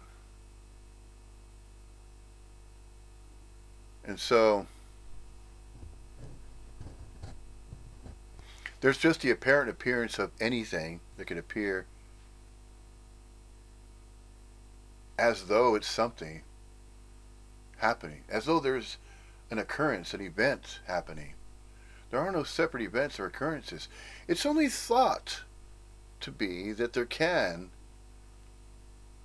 be isolated occurrences or events or happenings that can happen. But they're not really happening. There's only simply, not only exclusively, but there's simply that which apparently appears to be happenings happening. And as though those happenings are happening upon exclusive fixed positions in space and time. But that's only apparent. So whatever is apparently appearing to happen is only seemingly so. But it's not exclusively seemingly so, and it's not exclusively not seemingly so. It's both. Because it can be both. But it can't be one or the other permanently. Simply because this is also appearing as impermanence. So what's appearing as impermanence? The temporal, temporary appearances, visibly observable in mirrors, as human corporeal forms. Are we humanly corporeal just because we say we are? No. That's simply because we are and we are not. It is and it is not. That's the conundrum. We're blending, coalescing, mixing, merging, all the time merging. Not just a stagnant merge and then, okay, we're merged and that's it. It's permanently merged with the absolute all the time. And it's only going to appear a particular way. No. No. Everything is not appearing in a particular way because it cannot. Because absolutely everything and nothing that's inseparably so and not so includes absolutely everything that's always, always. So if it always is attributed to time. So if everything is absolutely always everything and nothing is separately so and not so, that includes absolutely everything that's inseparably so and not so. It's just the way it is. That's it. It's just the way it is. Do we have to get used to it? Do we have to know about it? Do we have to find meaning, reason, and purpose? Do we have to extract meanings, reasons, and purposes for something that apparently appears to be happening? No. Of course not. Just let it be. Leave it alone. And you know what? Just because you say,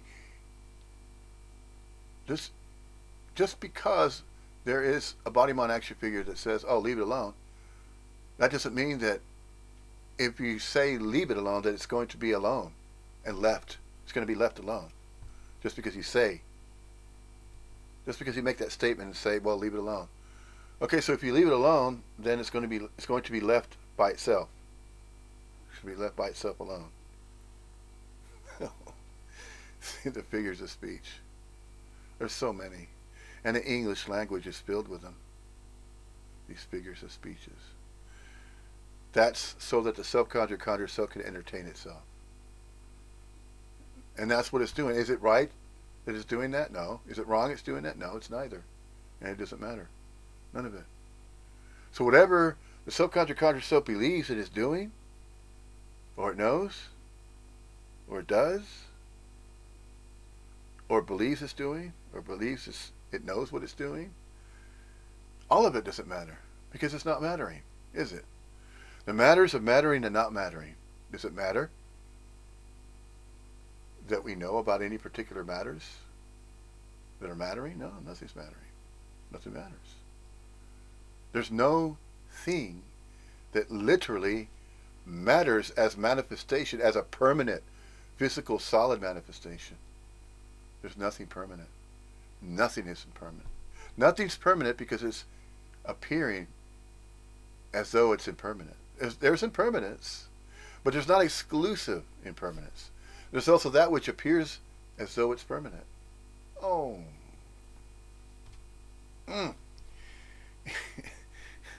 So much paradox, isn't there? It apparently appears to be paradox because there is a self-conjured conjured self making an effort to isolate the absolute, to isolate everything that is both everything and no thing, inseparably so, not so. It's trying to isolate all that. It can't. It tries to isolate it by naming it and categorizing it and controlling it. It can't control. Nothing controls the absolute. Nothing. Of course not. Because there isn't anything that has its own exclusive free will and choice to be or do or know anything. Especially as it's referring to the self-conscious conscious self, the human corporeal form.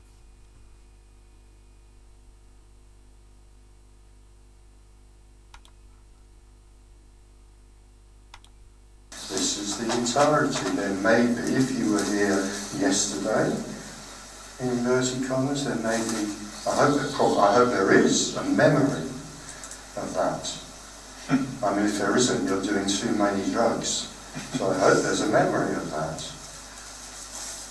All of which bespeaks, all of which says that there's more than just this, than just what's arising in this. And yet, in a way, as I was saying yesterday, it's kind of, just as it's kind of obvious to the mind, and the mind does live in space and time, just as it's kind of maybe obvious to the mind that I was here yesterday, same place but at a different time, I hope it's kind of equally obvious in a way that that thought, that feeling, that memory, as we call it, can, like everything that's experienced, only arise in bliss. It's only in this that there can possibly be a memory, a thought, a feeling, whatever it might be, that there wasn't yesterday.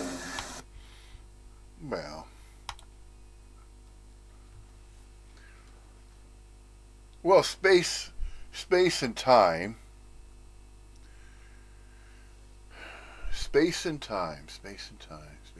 conjured. Yeah. The idea of time appearing in space, but there needs to be space for time to appear in it. So what appears in space and time? Well, yeah, there are apparently appearing to be appearances appearing in space and time, but it only apparently appears to be temporarily those particular ways. So, are there individual units of local quality of consciousness energy forms that are apprehending time in space? Can it be broken down that way? No. Because it's not exclusively in any particular way that is so. Because there's that which is so and not so, which is absolutely everything and nothing. Inseparably so and not so. So see, it can't be left isolated, and it can't be, nothing can be isolated and left in a particular fixed position, and there it stays and remains stagnant, immobile, in a fixed position, and will always stay in a fixed position. No, nothing stays in any fixed positions. Nothing remains upon any fixed positions. There's just every awareness. Here's an example of how that apparently appears to be the case. You are not there, and I am not here. You are not a separate body-mind complex. You're not a separate person. You are not a separate individual that is there. I am not a separate individual that is here. If I go from here to there, then there becomes my here? No. Are you there? No. You're similarly as I am here. So both here and there is the same. There's just everywhere. So there's no particular there, there's no particular here, no particular here, no particular there. There's just everywhere, which is everywhereness. So everywhereness is everywhereness seen. Everywhere in the seeing. That's absolutely everything, and no thing inseparably so and not so. The everywhereness seeing of everywhereness. And then the isness seeing of isness.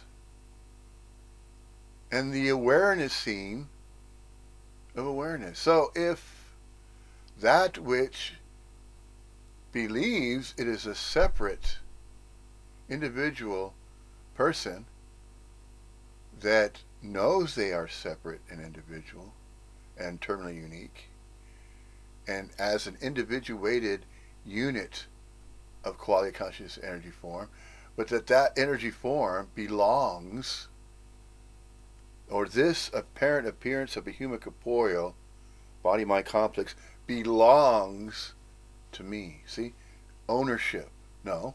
These appearances are not owned and cannot be claimed as though these appearances belong to somebody. They do not belong to anybody. There's just bodying. Because it's just the appearance of a human corporeal body. But it is not a separate body that's remaining upon some fixed position in space and time. It only apparently appears to be that way. It's only apparent. It's only seemingly so. But it's not exclusively seemingly so. It's both so and not so. Ad infinitum, so and not so. Always, all ways.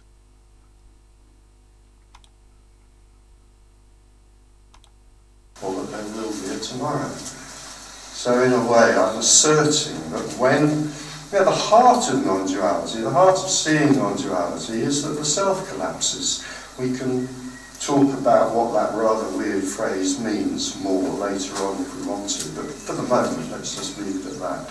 But the absolute heart of non-duality is that the self collapses. Until the self collapses, it's just kind of philosophy, theory, ideas, books, teachers, whatever. And then when the self collapses, it all becomes obvious. It becomes obvious what all those words and teachings and books and so forth, all that philosophizing was about when the self collapses.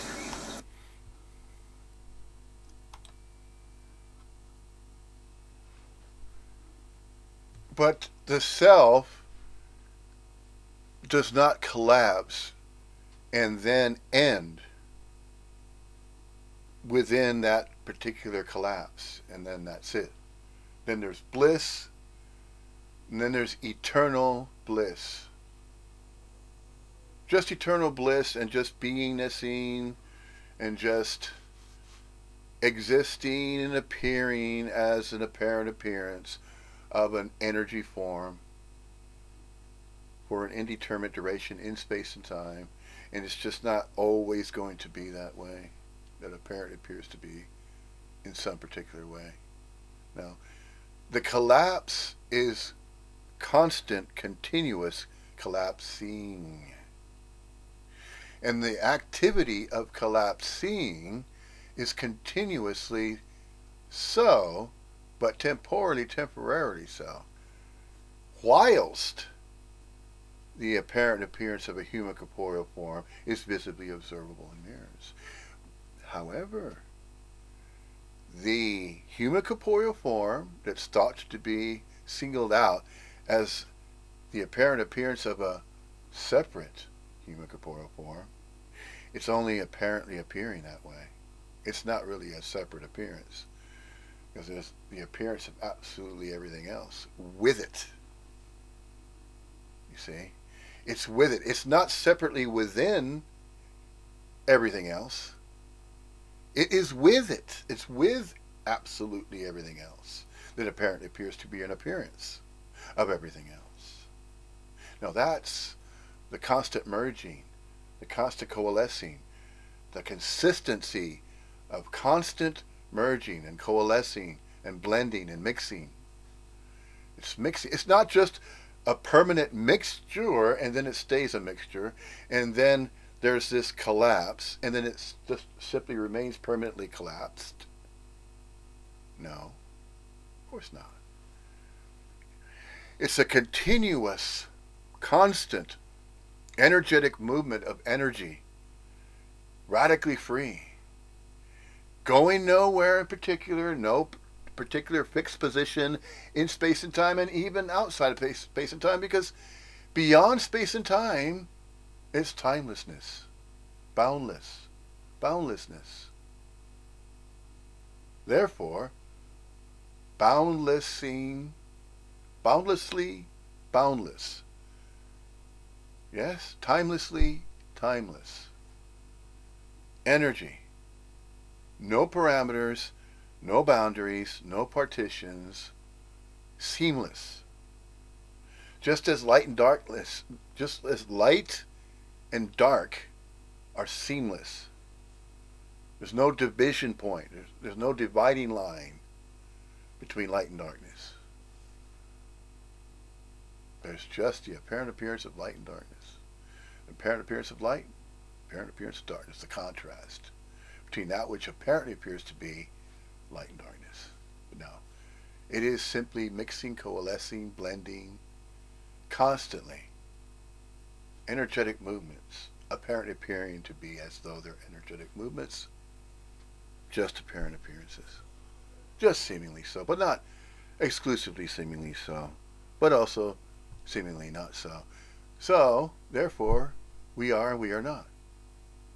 The Absolute is and it is not.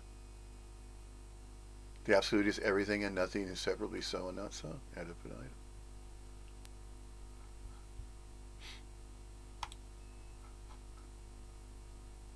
And when the self collapses, that's what it reveals. There isn't anything other than this. And that is, in a way, to the mind, a very, very challenging statement. But in another way, as I was saying yesterday, it's kind of obvious. It is kind of obvious. I am choosing my words carefully. It may not sound as if I am, but I am choosing my words carefully. So, when I'm saying there's this, I am saying there isn't a second ago. I'm not just saying there isn't yesterday, I'm saying there isn't a second ago. There isn't half a second ago, there isn't a quarter, etc., etc., etc. It's kind of obvious that there isn't 1 second into the future. It's not so obvious to the mind that there isn't a second in the past, or a minute, or a day, or a year in the past. That's more of a challenge. But in another way, it is kind of obvious. Even if the self doesn't collapse, it's sometimes possible just to get the mind out of the way for a little while. Just to get it to shut up for a little while. It's even possible to do that without taking drugs. And with the mind out of the way, in a way, although it's very challenging, it's also very obvious. There is just this, and I'm going to assert, maybe wrongly, I don't know, that it's also obvious, certainly obvious to some anyway, that this has no duration. It is timeless, it is literally timeless. Just... Well, timeless in the sense that it appears as impermanence, because that's Maya.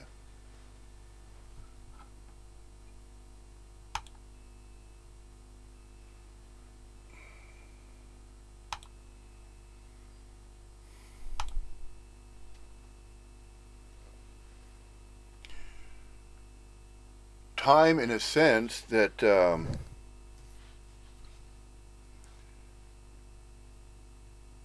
impermanence that is referred to as impermanence is the temporal temporariness as the appearance of human corporeal manifestations. Their energetic movements, their energy forms, or as orbs of light.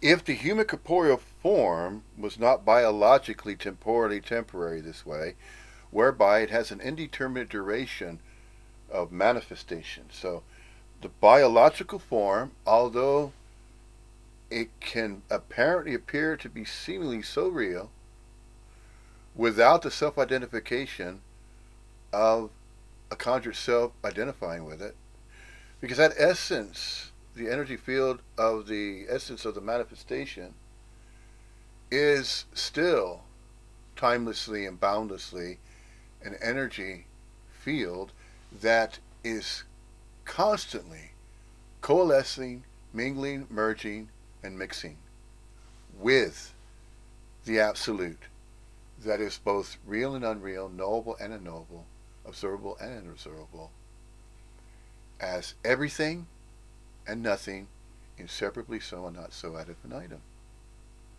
And so it's all mingling, coalescing, mixing, merging, constantly, over and over, but not a particular merging or a particular mixing or a particular exclusive merging and blending. There is no final blend, no final mixture, no final merge, no final blend, no blend, no mixture, no coalesce. It's always coalescing, constantly coalescing and mixing and blending and merging, constantly. It doesn't stop the merge. It doesn't suspend the merge. There's the apparent appearance of a suspension of merging.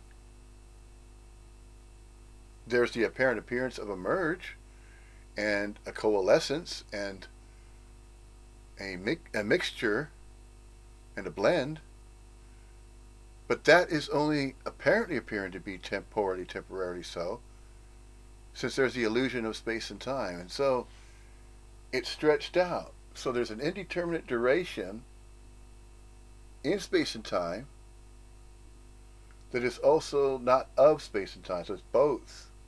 We are and we are not. It is and it is not. Both simultaneously, real and unreal, observable and unobservable, knowable and unknowable. That which is unknowable is relegated to that which is unseen or unreal, unobservable.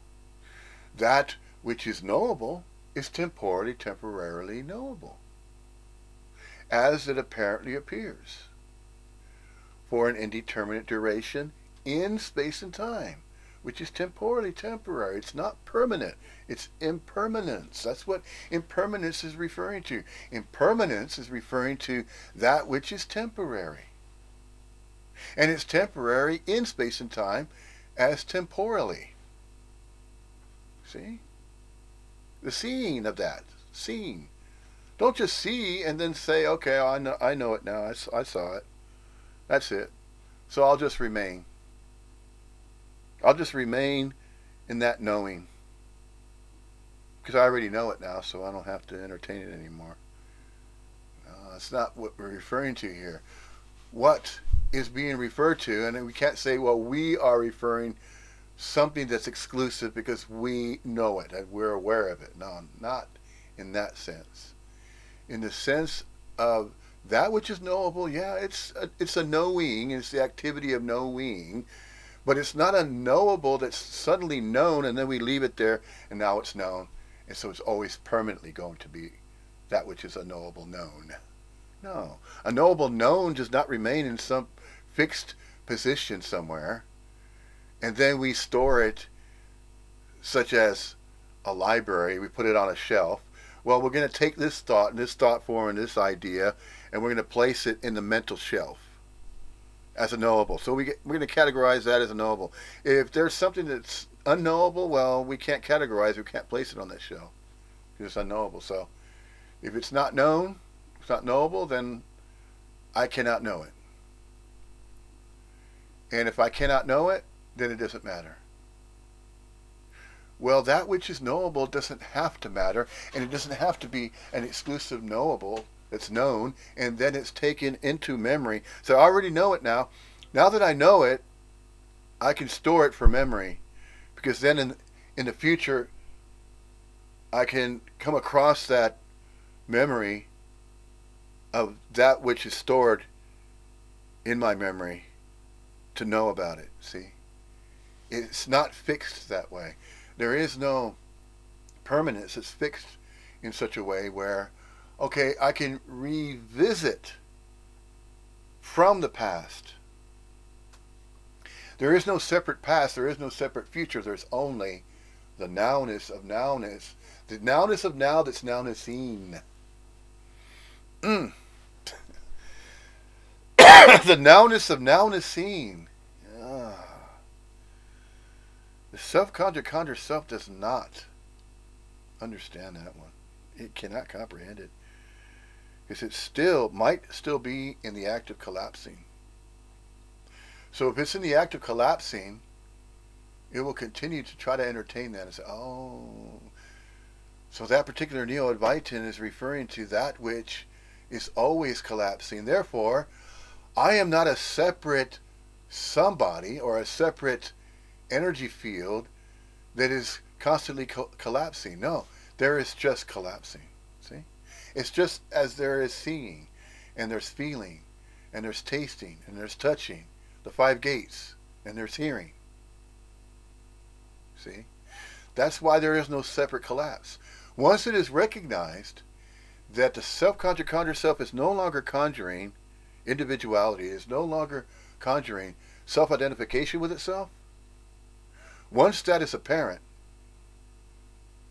apparently so, yeah, but it's not exclusively apparently so, just temporarily noticed. It's noticed, it's noticeable, and it's constantly noticing. See? It's noticeable. That which is noticeable is constantly being noticed, but not a final notice. There is no final notice that's served, okay, here's your spiritual subpoena. This is your final notice. You're not going to get any more. No more notices for you. No, not like that. It's a constant noticing. Simply because the energy field that we are is constantly beingnessing. It's isnessing. It's constantly noticing. Constant. It's constantly in the act of noticing. How and why is it constantly in the act of noticing? Simply because it is mingling, merging, mixing, and blending with the absolute, which is the absolute that is absolutely everything and nothing, inseparably so and not so. Ad infinitum. Constantly. Over and over and over. Oscillating energy. Oscillating energetic movements, energy fields. And they're all interconnected energy fields. How are they interconnected? Because it's with absolutely everything and nothing, inseparably so and not so.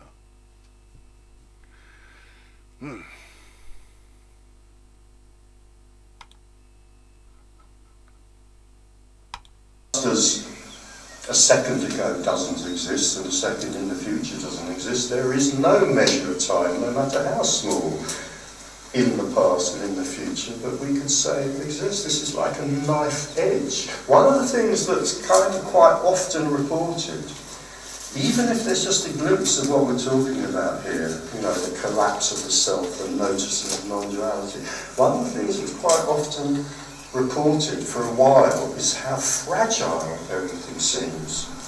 I mean, after a while, that, you know, kind of the mind, the body mind, tends to get used to that and forgets about that and so forth. But something that people quite often report is, my God, it's just so sort of fragile when the timelessness is seen. You know, it's like this is appearing as, I have to use metaphor, obviously I have to use metaphor. This is appearing like a knife edge between non-existence and non-existence, and here is existence. You know, there's nothing and there's nothing, and here's everything. Well, that same metaphor right there, that same metaphor regarding, well, there's everything right here, there's something, and then outside over here is everything is nothingness, and then over here is nothingness, and then there's everything right here. That's a similar way that the sciences have described that which is visibly observable, the spectrum, third dimensional construct. That's not what we're referring to here. That's not the message. See, this is an invitation. This is a message. We're not referring to something that's relegated to the sciences, because that is a metaphor regarding the science. There's this narrow band of what is apparently appearing to be apprehended as that which is observable, that which is workable, that which is knowable, and visibly observable. Okay? So there's this very narrow band of that, and then there's everything else. And that's absolutely everything else. See, that's separation right there. That's a description. And the sciences, they don't recognize that and realize, look, that narrow band that's observable, that's not all there is. That's singling out the narrow band of what the sciences refer to as a certain frequency of resonance. So it's oscillating. So the sciences will say that and single out the energy fields of resonance that is radiating from single energy fields. They want to single out. They still want to take that which is visibly observable and say, well, you are an individual person, and this is what makes you terminally unique, by the way, because your energy field see, is saying your energy field that it belongs to you. And that's what makes you terminally unique. No. You're not going to single it out like that, because it can't be singled out. That's separate. But the idea with the science is they're trying to explain and come up with a scientific explanation regarding that which we are, which is an energy field. And so the energy field is resonating and vibrating on a particular frequency with that same idea of a radio station or a band or a wavelength. You have amplitude modulation, you have frequency modulation. Radio stations can broadcast on particular frequencies. The frequency modulation wavelength band has a low range of frequencies, individual frequencies, whereby a signal can be situated upon a particular frequency, which is how and why radio stations can broadcast on particular frequencies. And this broadcasting is describing the energy field. So in a sense, the scientific explanation of an energy field that appears a particular way and manifests a particular way is that particular energy field is broadcasting, manifesting the appearance of a particular human corporeal form in a certain way, but it's constantly doing that. And that's why there's this appearance of constant change. Because after a while, the signal begins to reduce in its strength. That reduction of strength of the signal is an energy field that begins to gradually deplete of its radiance of the energy field. A good example of that description of what is being referred to that way as what we truly are as energy fields is likened to a light bulb that emits artificial light. But that light bulb has a lifespan of a certain duration. Therefore, this appearance of a manifestation of a human corporeal form has a certain indeterminate duration to radiate that particular appearance of a human corporeal manifestation. Just as a light bulb has a lifespan of its filament that is producing and radiating outward artificial light. So in a sense, these human corporeal body-mind manifestations are likened to artificial light. And the energy field is what we are, is radiating a particular frequency based on its appearance of manifestation. So it's likened to various wattages or capacities of light bulbs, whereby you have a capacity of a light bulb that radiates 45 watts of lumens, of illumination, of a certain intensity. Then you have a higher intensity of lumens with a greater amount of wattage going through.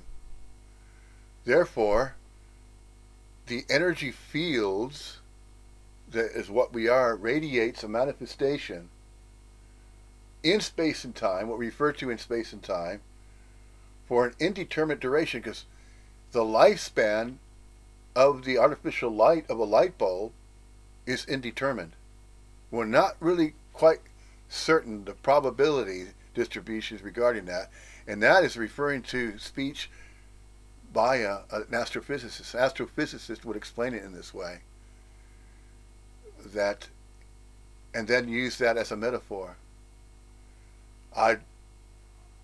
If I'm to say that I don't know if anybody else has thought of this, it doesn't matter if anybody else has thought of it and expressed this way.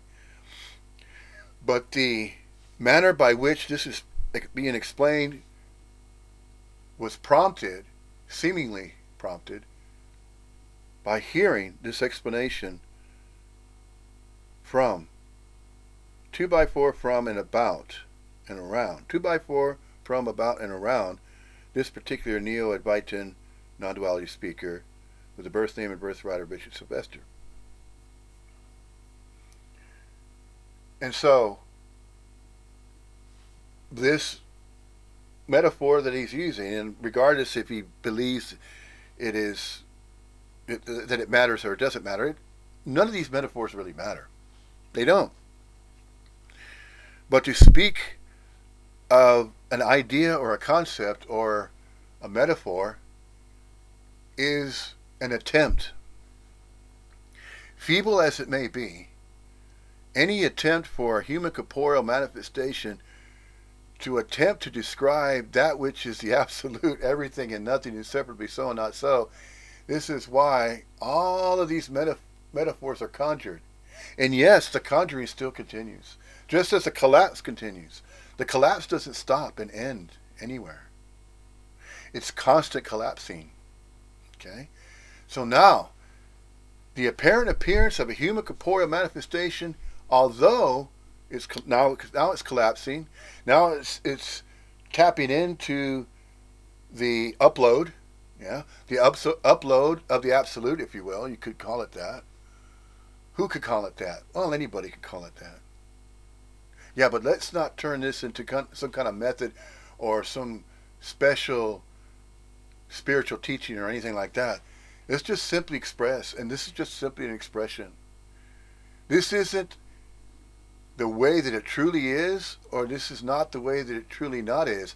There's no spiritual teaching required to simply express that which is the absolute expressing in a particular way. Now, is that particular way the right way or a wrong way to explain that which is absolutely both everything and nothing, inseparably so and not so? No, it's just simply another way of expressing the invitation of this message. So to invite the conjured self, the self-conjured conjured self is still self-identifying its own terminal uniqueness because it believes that, in that type of separation.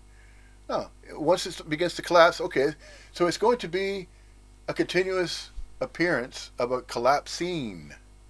It won't have a finality and end in a final collapse somewhere, because there is no somewhere for the collapse to happen. And then, okay, so the collapse happened, now it settles. It's collapsed already. It's not ever going to collapse ever again. No, it's a continual appearance. It's an apparent appearance, continual apparent appearance of a collapsing. It's an energetic movement. Everything is verbing. Yes, indeed. Everything is constantly verbing and oscillating. There's the me-ness and the beingness.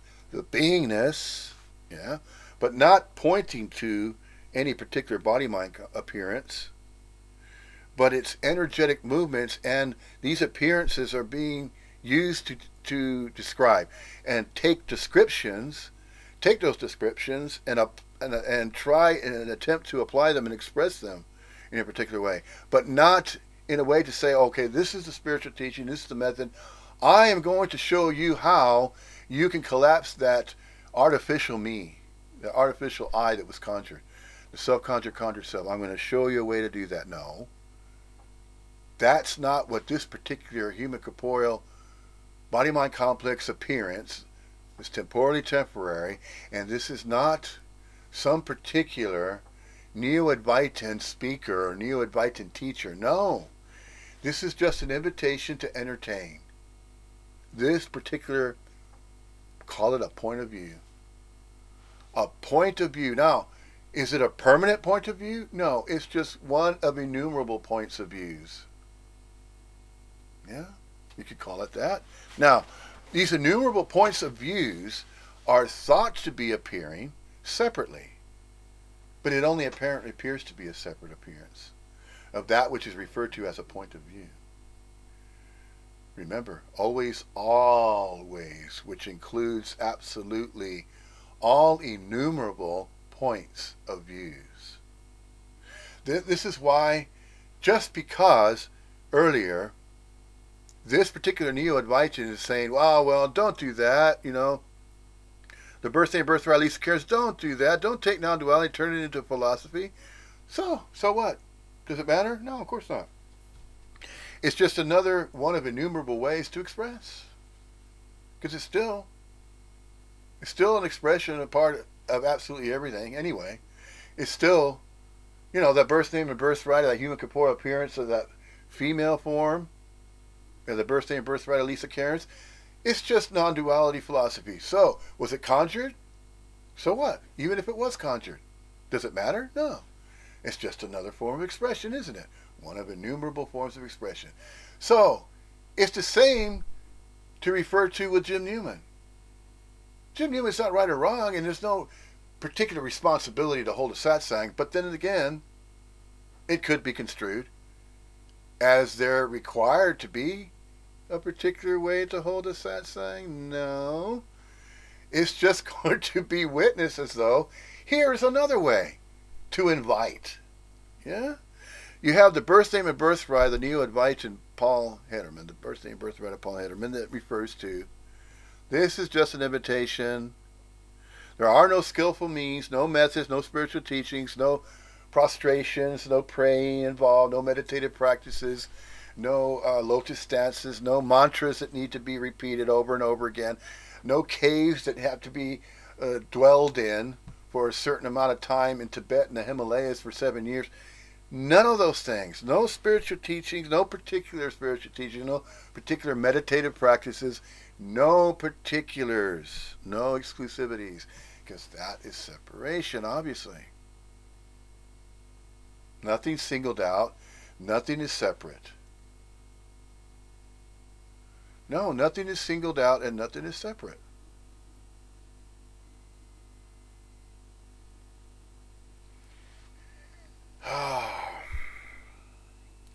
Therefore, if a Neo-Advaitin is going to conjure a particular way to hold a satsang, so be it. Yeah. But it won't always stay and remain that particular way. Because there is a setup. Right? There's the apparent appearance of a setup. It's likened to taking a light bulb that has yet to be used. Okay, this is another metaphor, one of many, regarding the appearance of that which is born. A body-mind complex is going to be born into what apparently appears to be this dream reality or this dream world. Call it whatever it's going to be called, a reality, a third-dimensional construct, in a scientific, metaphysical way of saying it, a third-dimensional construct, or a dream reality, or an impermanent reality. Because it apparently appears to be impermanent. Because there is impermanence. There's Maya, there's impermanence operating, apparently appearing to operate. And it's temporally temporary, it's not permanent. It's not going to be exclusively permanent, always appearing. Always appearing. It apparently appears to always appear, but the appearances are temporarily. as those appearances appear. Temporally temporary. It's not permanent. There is impermanence. There's the appearance of impermanence. So there's both the appearance of that which appears to be permanent and that which is also impermanent. It's both. The appearance of permanence and the appearance of impermanence. But impermanence can sometimes appear to override permanence, and then it can apparently appear to be a perspective of permanence overriding impermanence. But nothing overrides anything else. In other words, there are no two rivals, and then you have duality. So you have good versus evil, and then we conjure up those stories. Yeah, the good versus evil story, just as with religions and spiritual beliefs. So you see, notice that. See, notice the noticing. Okay, so there is continuous collapsing. There is no finality. There is no end to the collapse. It's just expressing in that collapsing, in the activity of collapsing. There is no final collapse. There is no end to the collapse.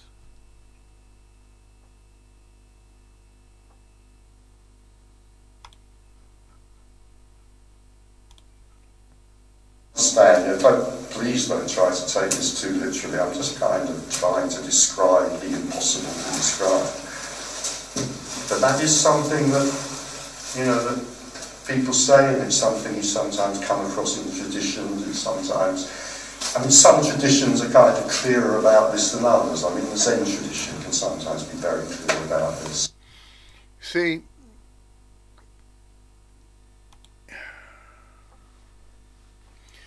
in a sense, that right there is an example of how it is always So, there will apparently appear to be other Neo-Advaitins continuously appearing, springing up, expressing in a particular way, and providing the invitation of the message of Advaita Vedanta of non-duality. And it's just a message. It's just addressing and trying to address and appeal to that which believes it is a terminally unique individual body-mind complex, that conjured self, that energy, that energetic movement of a individuated unit of local quiet consciousness that believes it's terminally unique. It believes it is separate from everybody and everything else. It believes in that particular way of thinking, of cognizing consciousness. Consciousness is cognition. Cognition, 2x4 from, about, and around a body-mind manifestation, a human corporeal body-mind manifestation is temporarily appearing in space and time and not of space and time simultaneously.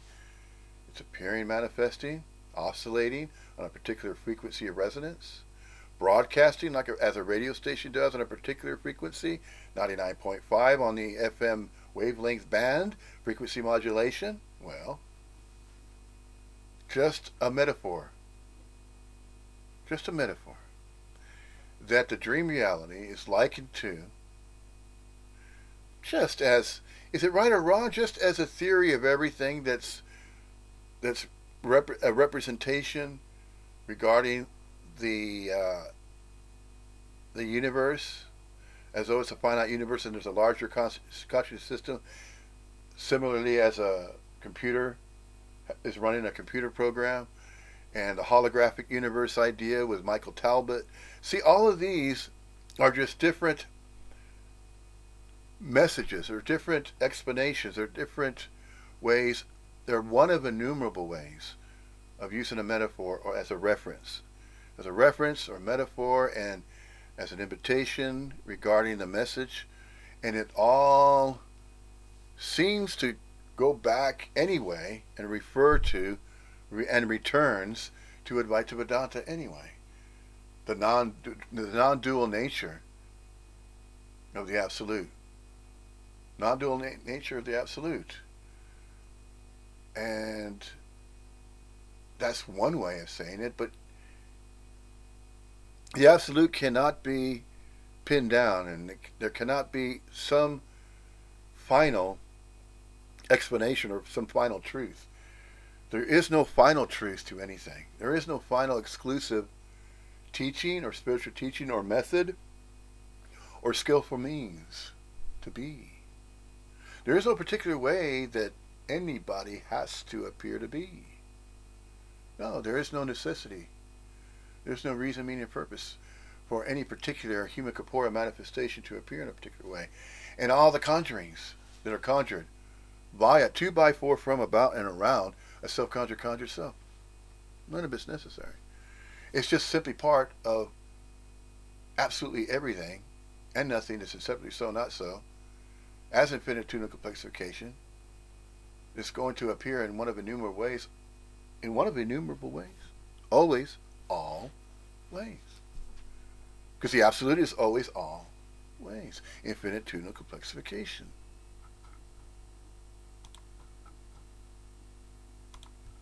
And some traditions like to add a lot of kind of magic and streamers and flags and bells to this, but some traditions are kind of very much clearer about it. So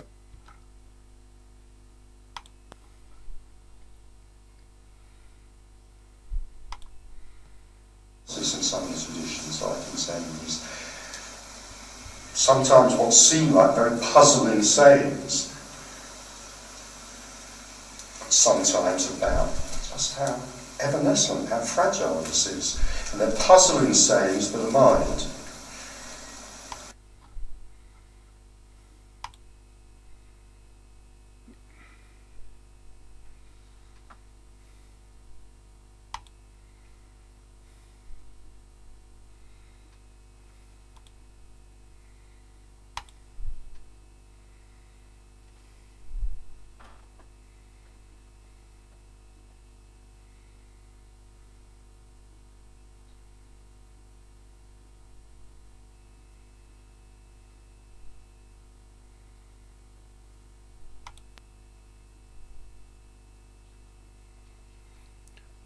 Well, they're not necessarily. There, there's not necessarily fragility, fragile minds anywhere to be found. It's interpretation, really. It's what's conjured. Now, a hearing, a clear hearing, and clarity of the hearing behind the invitation of the message regarding Advaita Vedanta non-duality as a fact. There are innumerable ways to invite the self-conjured self to this invitation as the message regarding non-duality, Advaita Vedanta, that is presented in a particular way using the English language. There are innumerable ways to use the English language to express, and so a body mind action figure is going to express in one of innumerable ways, and if enough of those innumerable ways is expressed repetitively, since repetition apparently appears to be most effective, 2 by 4 from, about, and around a self-conjured self that is riddled with self-afflicted self-afflictions of terminal uniqueness. 2 by 4 from, about, and around itself regarding what it believes, what it thinks. What it thinks it knows, what it believes, that this message is an invitation for comprehension, for understanding, not 2 by 4 from and about and around, not 2 by 4 from, about, and around itself as a single separate somebody or terminally unique birth theme and birthright of a separate individual, as though there is a separate individual, separate from everybody and everything else, with its own body, mind, its own life to live, its own separate life, and that it's living as a separate individual, my life, my reality, my interpretation, my own understanding. See, it could go that far, so it's very tricky business. It should be it should try to make an effort to be very careful regarding the Neo Advaitin as it presents this message. There is a degree of not only responsibility but a degree of persistence that apparently appears to be an element of presenting this message and inviting the self-conscious self to listen to the message as it's being as the invitation is provided, and it can still believe and think in terms of 2 by 4 from, about, and around myself. It's still going to be thinking in that way. So, with enough of repetitive statements and repetitive invitations and repetitive statements over and over, keep throwing over the heads of the self-conscious self. Keep throwing over the heads till it gets to that which it truly is. Do not address to that which it is not. For the moment that Advaita Vedanta and the message of non-duality is heard from what we're not, it's not going to go anywhere. It will not be heard. The message of Advaita Vedanta, non-duality, is not to be heard 2 by 4 from, about, and around a self-conscious self. To cater to it. It's not going to cater. The message of non-duality, of non-separation, is not a message of exclusivity, of particulars, of a particular type of a body-mind complex action figure. The message of non-duality, Advaita Vedanta, is not addressing anything in particular 2 by 4 from, about, and around the self-conscious self that still believes that it's living its life on its own terms and conditions. And it believes it has free will and choice, terminal uniqueness, individuality. I have my own life to live, and I don't care what anybody else tells me. See, it will not understand, it will not comprehend this message until it admits. Until the self-conscious self admits that it does not have a life of its own, that it is not the body and mind that it thinks it is, exclusively that it owns it, that it possesses it, to claim that it's theirs. You don't have a life of your own. You don't have a body mind of your own. If you only think you do, then this message right here is not going to make sense. And if anything, the subconscious self that lives and exists, believes that it's existing and living in its own, within its own terminal uniqueness of its own mind and body, of its own accord and volition, of its own free will and choice, to choose what it wants to believe or what it thinks it needs to believe. So it's going to believe in what is being presented and what is being invited.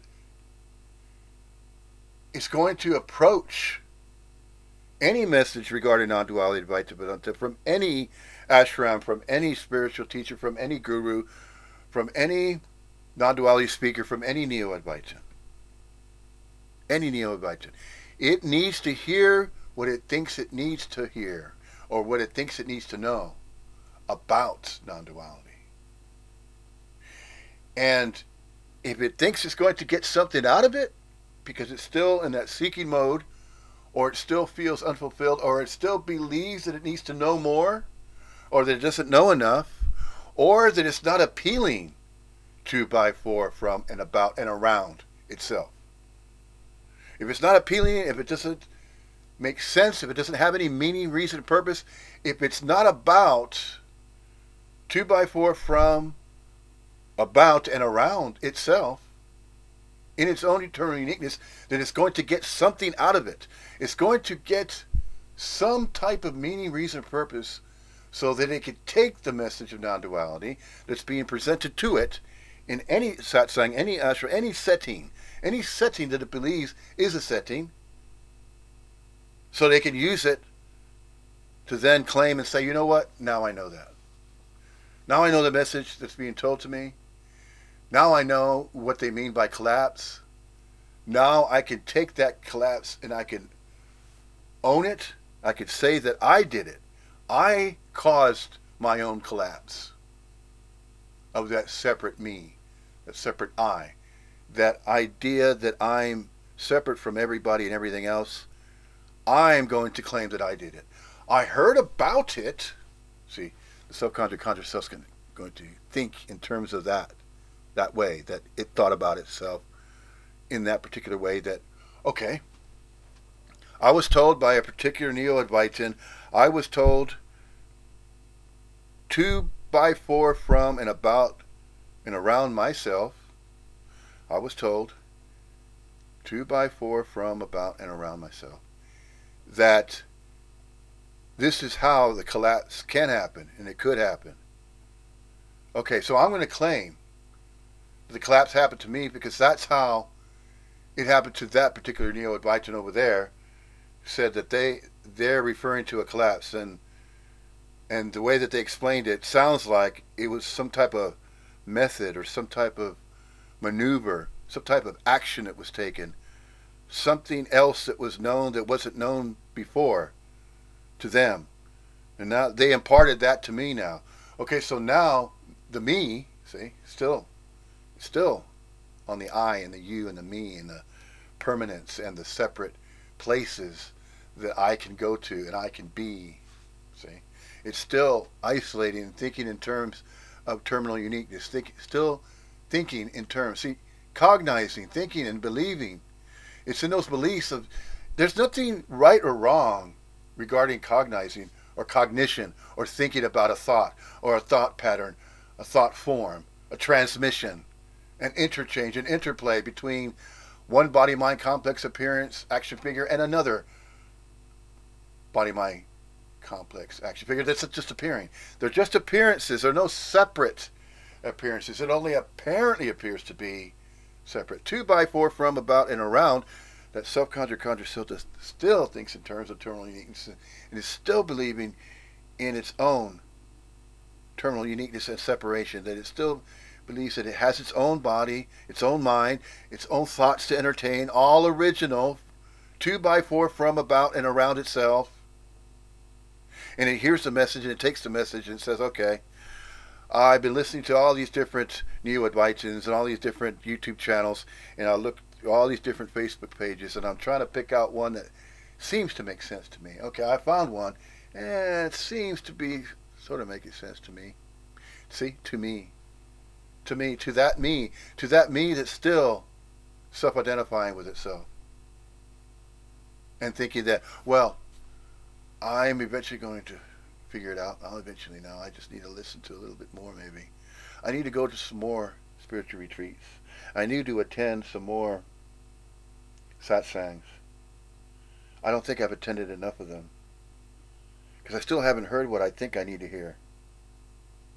I hear various Neo-Advaitin speakers and from various YouTube channels, and I hear the different presentations. I read the different blogs. I go to the different Facebook, non-duality Facebook pages and all that, and I'm listening to Eckhart Tolle, and I listen to him because he seems so popular, and so many followers, so many devotees with Eckhart Tolle. So maybe he has something special I need to know about. I need to feel part of that very large group. So I'm going to look into it. Okay. So I'm going to take Eckhart Tolle's message because that is a very special one because I see a majority of people following him. I look at the numbers, I look at the views on YouTube, and I see that his numbers are so high. So I'm going to go with the highest number because I want to be part of that group. See, it's still that sense of belonging. And that sense of belonging has nothing to do with Advaita Vedanta non-duality in this message. This message is not about unique special groups to join. Or because the numbers are higher, it's still that same sheeple mentality. It's still that mentality of thinking that if I'm not part of the whole group of society, then I'm an outcast and I'm alone. I'm singled out and I'm alone, and that makes me terminally unique. So even in my aloneness, am I terminally unique? It's very special and separate from the majority of those Eckhart Tolle devotees or followers or believers in the manner by which the non-duality message is being delivered. It's being delivered in a particular way that Eckhart Tolle says. So the way he says it, I'm not going to listen to any other Neo-Advaitin speaker, no other Advaita Vedanta speaker. I'm going to listen to Eckhart Tolle because the numbers speak for themselves. See?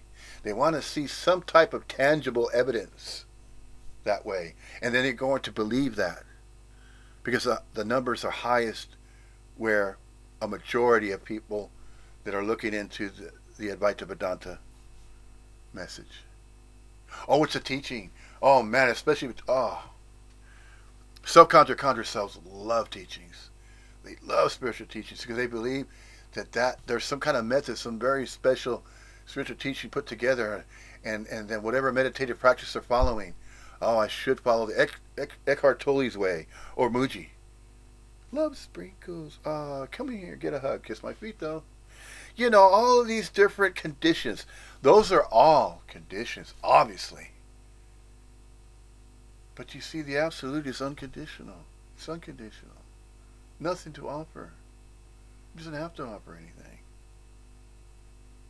To simply be the Absolute. That's it. There's no conditions. There are no special ways, methods, meditative practices, spiritual teachings to follow. There are none. Never were. It was all conjured. All those conjurings. So the collapse is not a final collapse. Mm-mm. It's a constant collapsing. It's an energetic movement of collapsing. And it will continuously be collapsing. What's collapsing? Continuously is recognizing. It's a continual recognition, not a final recognition, whereby that body-mind complex action figure that was self-identifying with itself, with its terminal uniqueness, one day said, you know what? Okay. I can tell you now about the collapse that I had. See, it was my collapse, not yours. See, it's going to claim the collapse as well.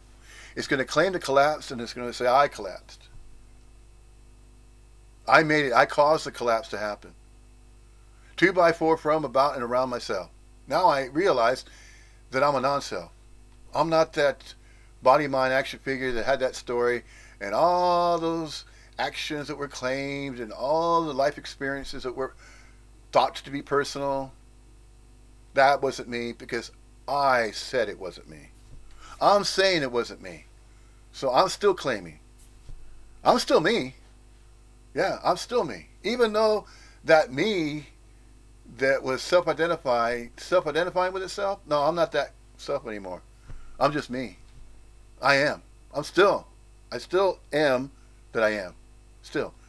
But in a very special way, though. In a very particular way. I'm still terminally unique. I'm still special. And I'm still separate from everybody and everything else. Except that fictitious character, yeah, it collapsed. It finally collapsed. I'm no longer self-identifying with it. I'm just me now. I'm just myself. I'm just me. I still have a birth name and birthright. I'm still self-identifying. Still. But that collapsed me. Now I'm not that anymore. So I'm a new me now. I'm a me without that character. I'm not dragging that along anymore. See, it's going to claim it. It's going to claim being a nonso. It's going to claim being, oh well, now I know what I am. I'm being that. I'm not being that character anymore that they said that collapsed, because I noticed it did collapse, because I'm not acting that way anymore. I'm not acting like that particular person that I thought I was. See, I'm not acting like that anymore. Now I'm copying. I'm mimicking all of these various non-duality speakers. Now I'm catching on to what they're doing, because each of them has something special and unique, something separate to bring to the table, so to speak, of non-duality, to bring to the satsang. What what do you have special to bring to the satsang next weekend when we reconvene and we meet again? Anything extra to add? Well, think about it then. See if you can come up with something very special and unique that hasn't been stated yet, hasn't been talked about, you know.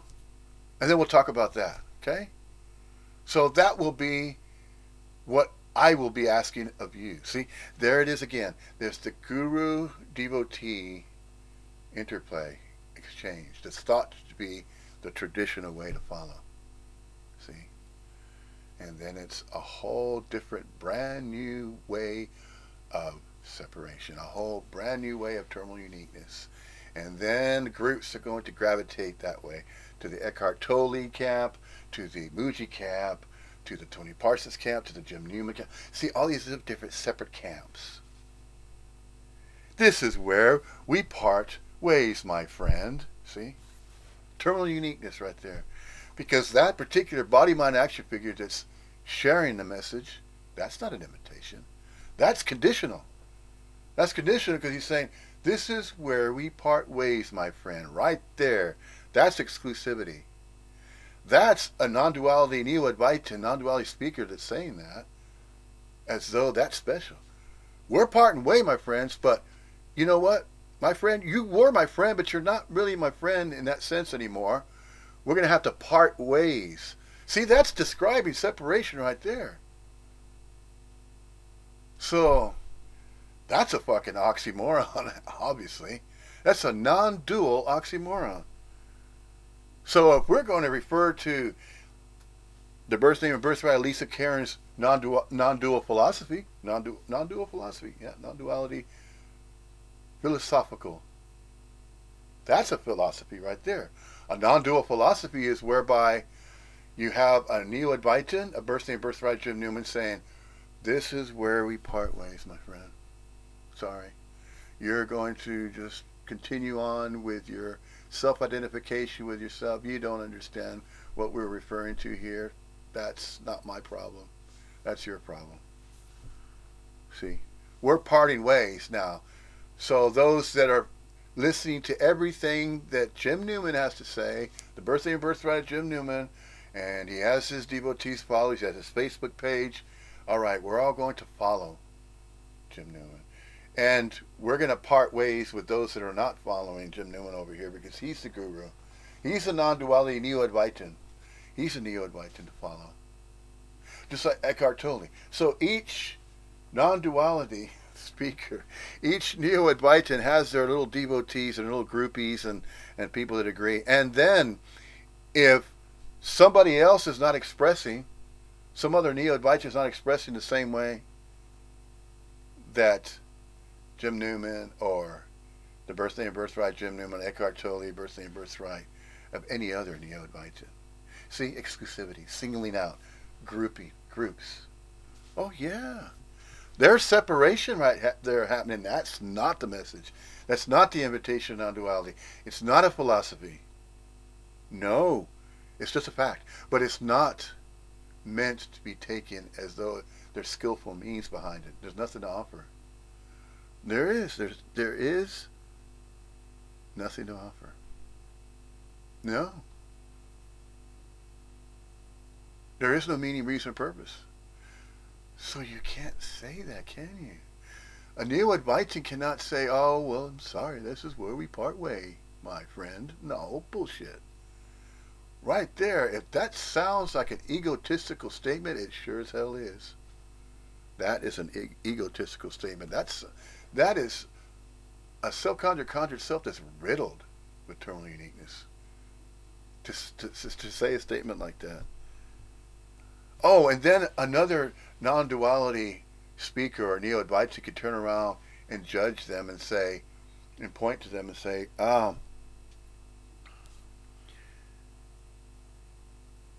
you are expressing in that particular way by saying that you're singling out a person that's really not an individual person, but yet you're labeling that person to say, this is where we part ways. There are no ways to be parted. And yet, it was stated, can't take it back. So, in a sense, that non duality speaker kind of fucked up. So, this non duality speaker or neo Advaitin could turn and point to that other neo Advaitin and point to it and say, you fucked up, sorry. That's not the message of non duality. No. That's going to turn out to be some other non dual philosophy. So now, look what's happening now. Notice and see what's going on. See what's happening? Yeah. It was inevitable. It was inevitable. So, there's one of innumerable ways to express the message of non-duality. Or is there? Or is there only one single, special, unique way to share or invite as an invitation to entertain a particular way to explain non-duality, to explain the message of Advaita Vedanta? No, there are innumerable ways. Always, in space and time, always all ways that are possible. And then there's that which is impossible. But it's both. It's always both. Because it includes absolutely everything and nothing. Inseparably so and not so. Ad infinitum.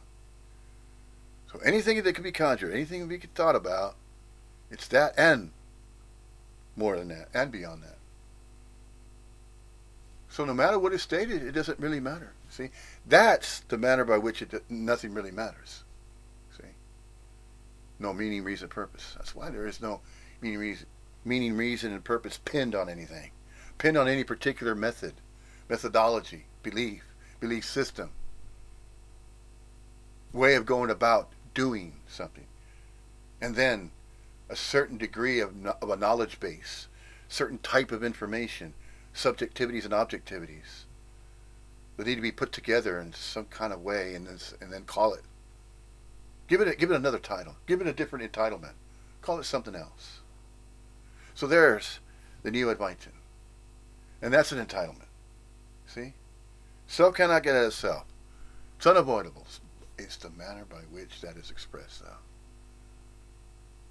The manner by which that is expressed, and that can be expressed in one of innumerable ways. And the English language is very versatile. So which is it? Is it in a particular way? Is there a particular neo-Advaitin that's speaking about the message exclusively that way, and that makes them terminally unique? See? It's not encompassing absolutely everything. It's singling out and then choosing and then believing. So then the self-conjured conjured self's going to go on believing and thinking that it's all about choices. It's all about choosing, and it's going to feel like it was a failure. Like it was at satsang, Jim Newman, everything was going great for a while until maybe I said the wrong thing and I asked the wrong question, and now he says, oh, we're going to part ways. Wah. Don't leave me, Jim. Why are we parting ways? Oh, that's so sad. That shouldn't be happening. I don't want that to happen. I beg of you, Jim, let me come back to your satsangs. See? It gets fucking ridiculous, doesn't it? Like that. That's why all of this prostration and deifying, oh, the guru is so great, I need to kiss his feet, this, that, and the other. Fuck that. No! It has nothing to do with that. But they're going to do it anyway. Why? See? Forgive them, for they know not what they do. Remember that story? Yeah. That's what that story's about. They're just innocent children at play, in a sense. Innocent children at play. And bless them, for that innocence that's witnessed. They don't have to know. They're just being, and they're happily engaged in being, and you can see them. And no matter what condition that body mind might be in, there's a body, but the energy behind it, that's what's universal. That is what's inseparable. And we are that. We're not that which believe, we think, and we know. We think we know, we think we believe, and we think we have to believe and have to know, and then we have to do something about what we know and what we believe. No, none of that. So this is referring to the collapse. Yeah? That's what collapses. No particular beliefs, no particular knowings, no particular doings. Just a being the seen. That's it. No requirements, no special conditions, no particular requirements. None of those. It doesn't have to be a guru or a spiritual teacher or a non-duality speaker or a neo-Advaitin sitting in a chair in front of their devotees or followers or groupies. No, it's not like that. It's not that kind of traditional setup that's thought to be that way, or thought to be in some particular way. Or there's a certain ashram in India that's running a particular way, and they have particular meditative practices to follow, and certain types of prostrations, and a certain amount of mantras and specific mantras that are repeated in a certain number of times. See, all those conditions. No. None of that is necessary. Nothing needs to be singled out that way. No. It's all ways. It's always all ways. Everything and nothing. Inseparably so and not so. Ad infinitum. The infinitudinal complexification of the infinite universe, no beginning, no end, consistent beingnessing, isnessing, continuously, over and over and over and over and over again, never ending, because it never began, never ending because it never began.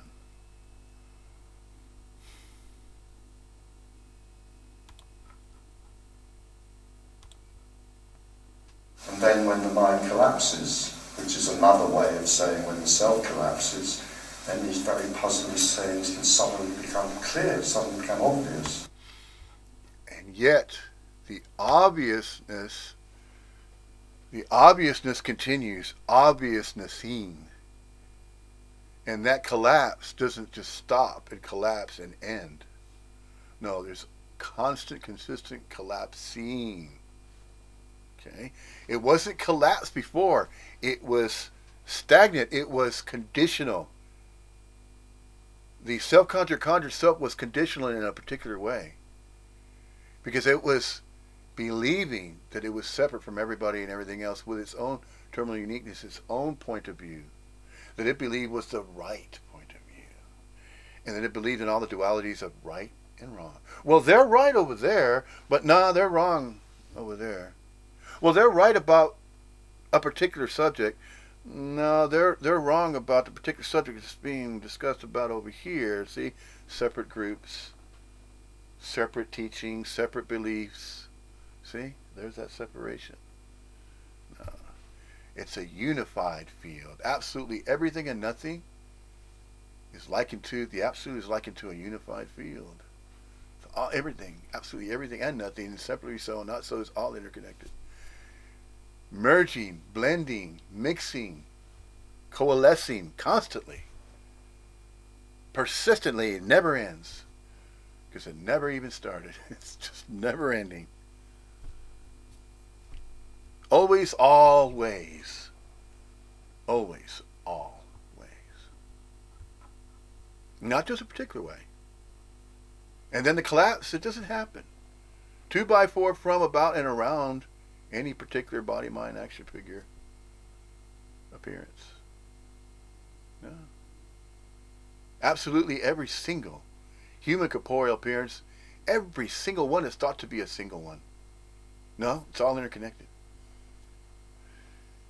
It's all appearances, and they're all interconnected, and it's all coalescing and blending and mixing. Nothing's separate. Everything's inseparable and nothing's inseparable. Everything and nothing's inseparably so and not so. Ad infinitum. It hasn't always been that way because it's not going to be in a particular way. It's always, always, always, always.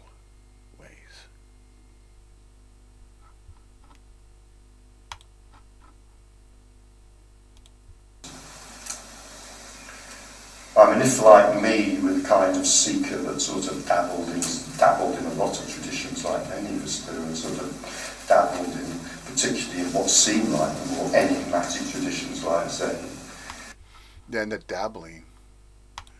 The dabbling of the dabblings. Oh yeah. They continue. The dabbling of dabblings.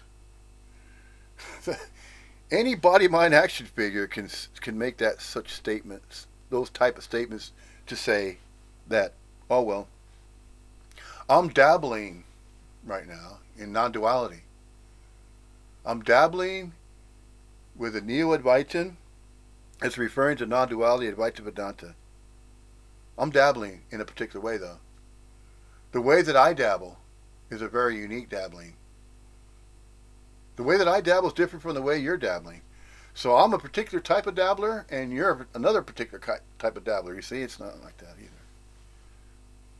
So it's not like any of these ways that are mentioned. No. It's always, always. No particular way.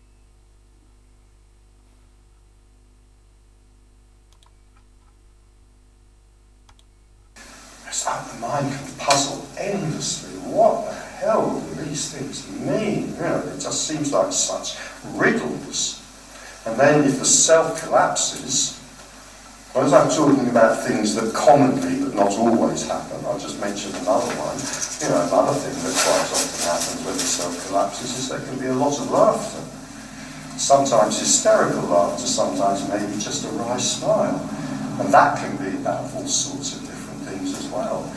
But one of the things that laughter can be about is the sudden recognition that everything the mind was puzzling about in these traditions that seem so enigmatic, so difficult, so impossible really, you know, like...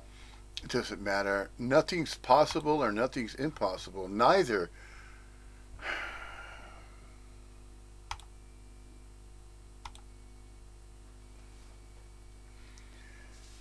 Nothing is possible and neither impossible. It's neither exclusively possible or exclusively impossible. Nothing is conditional in any particular way.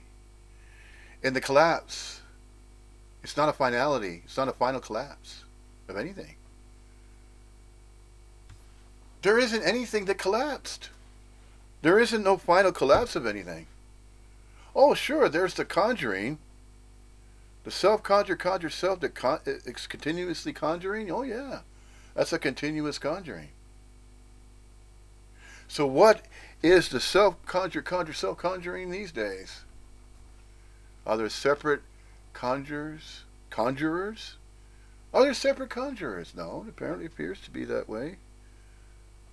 Well, how and why does it apparently appear to be in a particular way? Well, it's one of those innumerable ways that a self-conjure self expresses in its own terminal uniqueness of individuality and conditions, parameters, boundaries, self-afflictions. It believes in those. It believes that everything is that way. There's in a permanently fixed manner or position or a way that it thinks and believes. Conditional, permanent, exclusively real, exclusively so, tangible, self-identified. That's the separation that Advaita Vedanta is referring to. That type of separation, that type of terminal uniqueness, that degree of terminal uniqueness. But not just a terminal uniqueness just ends in a finality, and so it's stagnant and it's going to permanently be the same exact way all the time. No, nothing exists in the same exact permanent way throughout the infinite universe. Nothing is terminally, exclusively unique to, by, for, from, about, and around itself. Mm-mm. That's all conjured. It is. That's a conjuring. And those type of conjurings are supported to, by, for, from, about, and around that particular body-mind appearance that feels terminally unique. It feels separate from everybody and everything else. That it believes and thinks that there are separate other people other than themselves. See, they're eternally unique because they have their own body and mind to claim as their own. So, since that's the case, and since that's what they believe in their own eternal uniqueness.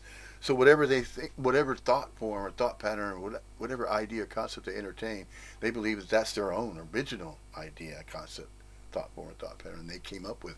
They conjured that themselves, separate from your thoughts and ideas, because that particular terminally unique individual self-conjured self believes and thinks that you're thinking the same way it is, but that you have your own separate original ideas from itself.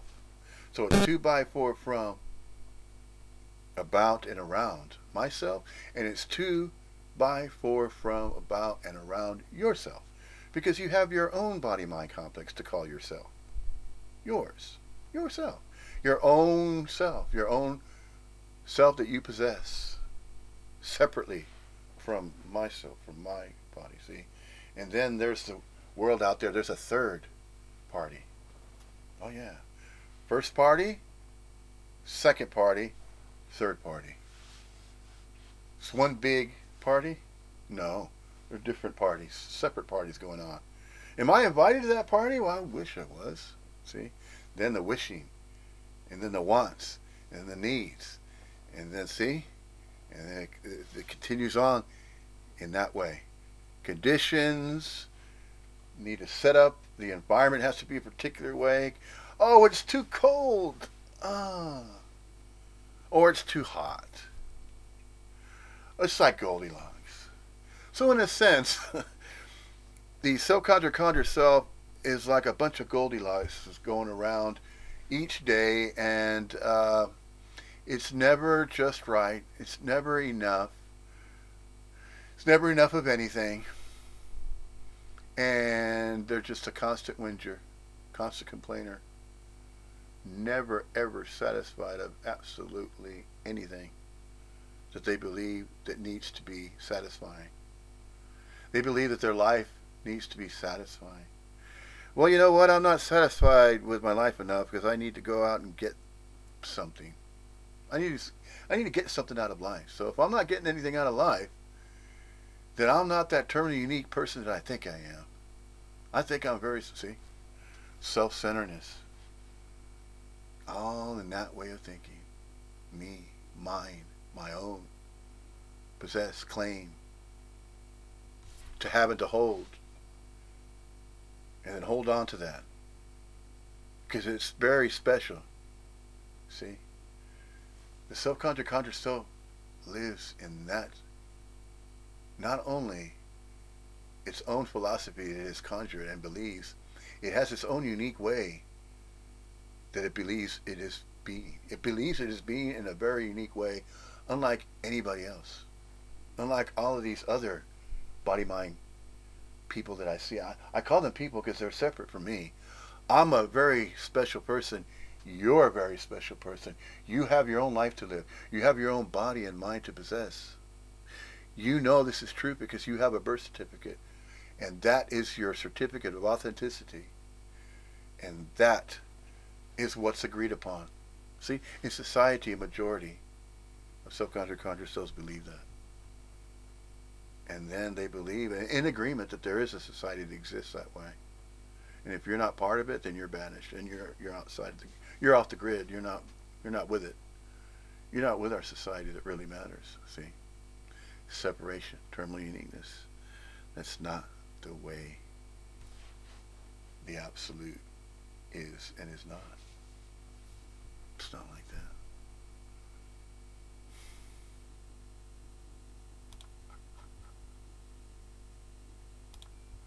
Then can suddenly become instantly clear. And it's realised they're not metaphors, they're not puzzles, they're just, not all of them, but some of them are just like, they're just an attempt to literally describe what's seen when the self collapses. When the self collapses, there's no this, there's no that, there's no past, there's no future, there's no me, there's no you. There's just this. There's everything. There's everything and nothing, inseparably so and not so. There are no exclusivities. There's nothing individuated. Nothing stands alone. Nothing is separate from something else. There is just unification. There's unification, inseparableness, all encompassing everything and nothing, inseparably so and not so. Infinitudinal complexification, infinite universe of absolutely everything and nothing, inseparably so and not so. Nothing singled out. Nothing is extracted from anywhere else, and nothing's added into absolutely everything. It simply is this. Simply is and is not. Simultaneously is and is not. Nobody knows that. Nobody knows how and why. Everything and nothing is separately so and not so. With infinitudinal complexification, it's just continuously that way. No beginning, no end. It's not a knowing. It doesn't have to be known. It doesn't have to become a knowable. It doesn't have to become some kind of method, some kind of teaching, some kind of process. It is not singled out as anything particular. It's not a thought pattern, not a thought form. It's not just a single way of being or a single way of doing anything. It's just always that which is and is not. We are and we are not. Inseparably so and not so, ad infinitum.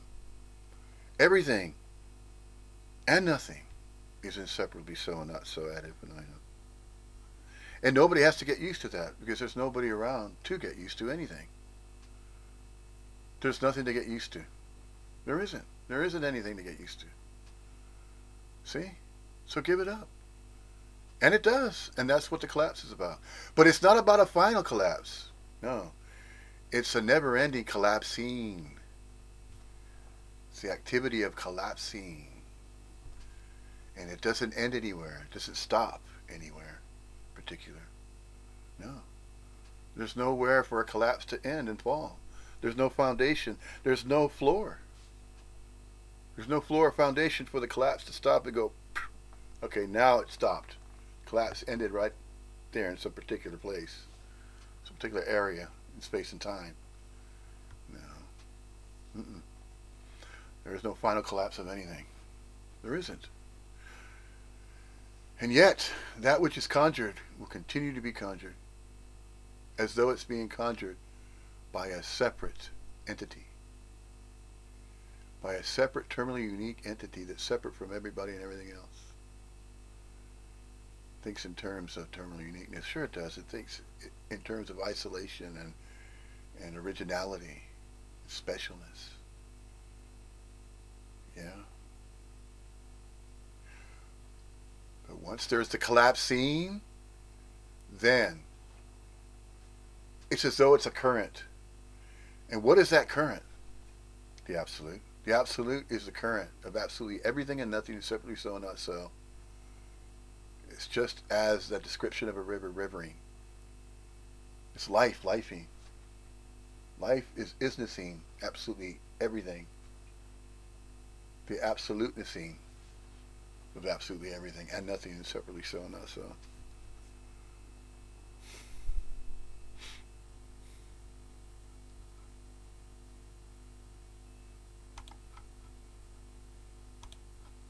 Whatever other phrase we want to add to that to make it sound a bit fancy, we could say there's just awareness, makes it sound a little bit more fancy. There's just the timeless eternal. There's just the infinite. There's just nothing and everything, however we try to describe it. But none of that is a metaphor, and none of that is meant to be enigmatic. It only may sound like that to the mind, which is trying to puzzle this out. Because the mind lives in time and space. Well, actually, there's some other characteristics that the mind lives in and with. The mind lives in time and space. We could say that a person, so in a way, is just a... Here's another way of saying that. It's kind of a bit more encompassing. That we are not. In space and time and out of space and time. Since one of the greatest spiritual teachers, if there were ever any spiritual teachers that ever told a story or ever shared this message of non-duality, and yes, this message of non-duality, Advaita Vedanta, in space and time goes back as far as the very first appearance of a human corporeal body-mind complex. The very first appearance. Was there a beginning in the very first appearance? Nobody knows. Nobody knows. Absolutely everything just appeared. Just an appearance, everything. And that's not even a beginning. It's just appearing. Appearances, always going to be appearances. Now, just a never-ending nowness of nownessing. That's the absolute. Absolutely everything and nothing is separately so and not so in infinitesimal complexification. The nownessing of now. Now is nownessing the infinitesimal complexification of absolutely everything and nothing is separately so and not so ad infinitum. See, there's various ways. There are variations to say this same statement or to state the same statement. Does it matter? No. Is there any meaning, reason, purpose behind the statement that's being stated? No. The absolute is of its own accord and volition, ad infinitum, but it's not unknowable. It's not something that can be cognized. It's not something that consciousness can take and the mental thoughts can take and say, okay, I already understand and I know that everything and nothing is inseparably so and not so ad infinitum. Nobody knows that. No. But then there's the theory of everything. See? Everything and nothing is separately so and not so cannot be theorized. The absolute cannot be theorized. The absolute is not theoretical. The absolute cannot be theorized. It's not theoretical. No, of course not. No. Mm-mm.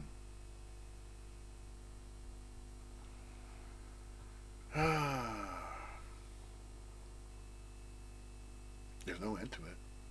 Don't try to find one because there isn't. There is no finality. Oh, sure. There are collapses that could be called collapses. You could point to a body mind. Oh, well, that body mind right there is collapsed. Oh, that other one, no, it's not quite collapsed all the way. It's not like that. No. It's collapsing. It's the activity of energetic movements. There are no finalities because there were no beginnings, see? It's all energy. Energetic movements, radically free. Absolutely everything that's always, always. When we refer to always, it was already always, always. But it is only always in the sense of time, space and time, which is temporally, temporarily, which is why we say always, or when. When is this going to happen, or when is that going to happen? As though events need to happen, see, in space and time.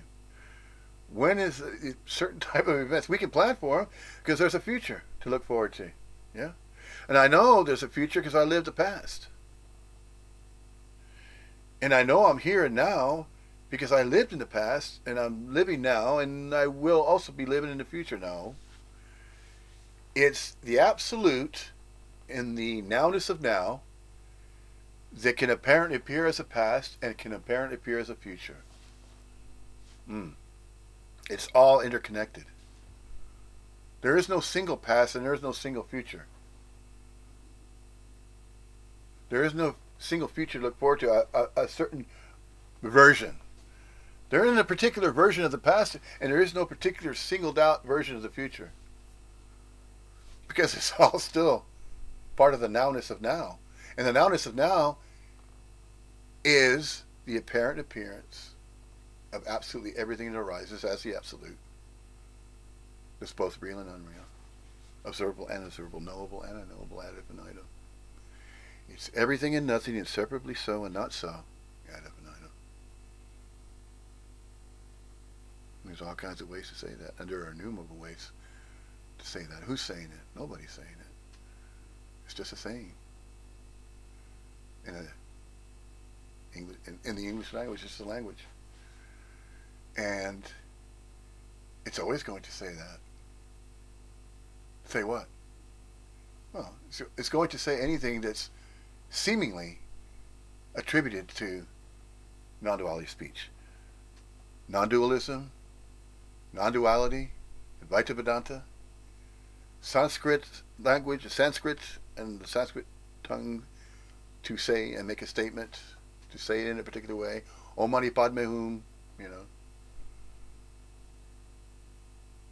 Is there a particular divine in me that acknowledges the divine in you? No, because there is no you and there is no me. See, it goes to the radical, you could call it radical teachings, you can call them, because there are many different versions of the Gitas. There are many different Gitas, and there are many different Upanishads and Gitas. And what are those apparently appearing to cater to? Those self-conjured, conjured selves that believe internal uniqueness and separateness, and they're self-identifying. Therefore, that apparently appears to be how and why there are so many innumerable versions of Gitas and versions of the Upanishads, because Maya in its impermanence was so crazy, turning all these different ways of impermanence and all these various innumerable ways of constant change, and that is always, always. So all ways that could ever be entertained or ever thought of, even those ways that cannot even be known, or those ways that are unknowable.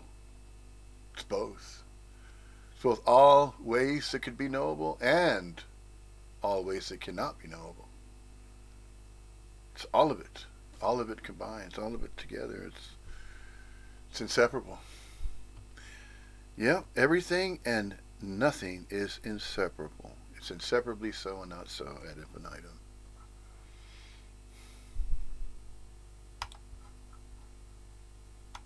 Another word for a mind, person, body-mind organism, where the mind hasn't been seen through yet. The mind, we sometimes say, again, this is a metaphor, but the mind swims through time and space like a fish swims through water. Time and space is the water through which the mind swims, the person, the individual swims. So the mind has to live in time and space, and the mind has to live with certain other characteristics which go with the life of people. I don't know whether they go with the life of a fish swimming through water, probably not. But for the mind of a person, the mind has to live in time and space, and the mind has to live with something called cause and effect. And the mind has to live with something, has to live, not quite has to live, but usually lives with something called responsibility. You put time in there, you put the past and the future, you put an egoic mind in there, you've got cause and effect, and then almost certainly, before you turn around twice and sneezed, you will also have responsibility. And then on top of that, we can start to build all sorts of wonderfully complicated philosophies, spiritual paths, religions, philosophical, ethical paths, etc., etc., etc. We have responsibility and duty and all sorts of wonderful things, guilt and so forth. Guilt and responsibility go together like peaches and cream.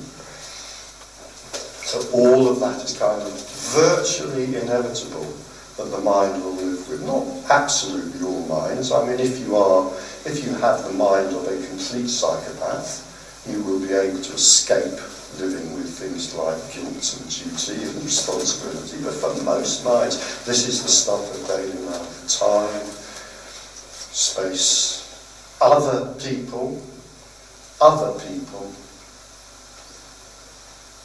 responsibility, cause and effect, all of that. It's a huge, I mean, no wonder the mind, no wonder the person feels so solid. I mean, that's another thing that's reported. Often when the person collapses, not only, this is maybe seen, because there aren't any rules, as incredibly, like translucent, almost fully transparent, incredibly fragile, but the person also, the person also very, very translucent and fragile and so forth. But for the person who lives totally in identity with the ego, totally in time and space, the mind can seem very, very solid. It has lots of stuff going on. Cause, effect, past, future, duty, etc., etc., etc. Reason, stories to justify my existence.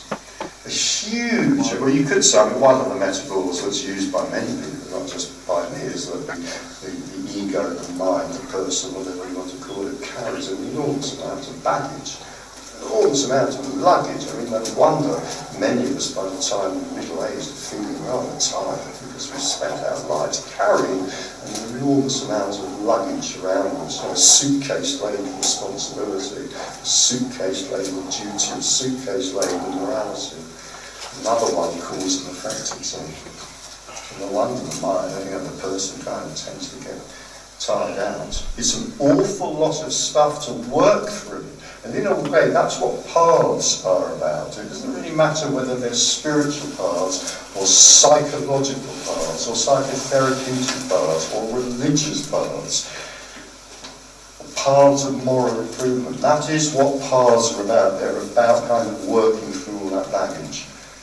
And no wonder they can take a long time.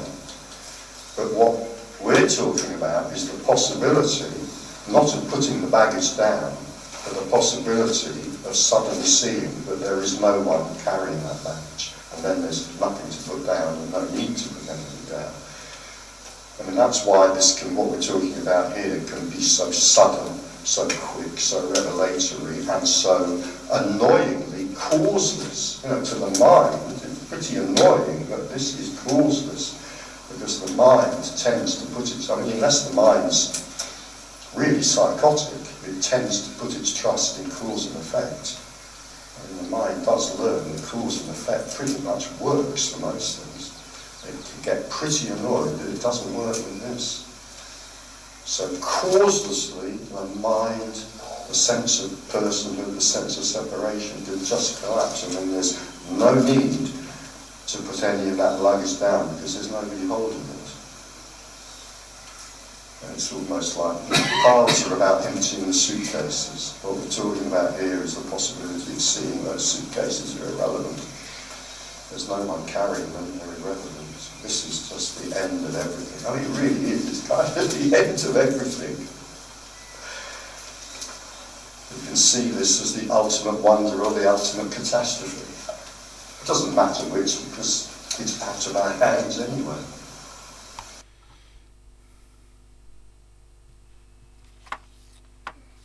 It's the end of everything having to be something. Is the glass half empty or is it half full? There is no glass. There never was a glass to be considered half empty or half full. And everything never ends because it never began. There is no end to anything. There's no end to anything simply because there was never a beginning. And that cannot be understood. That's incomprehensible. That's unknowable. It's indescribable. It's undefinable.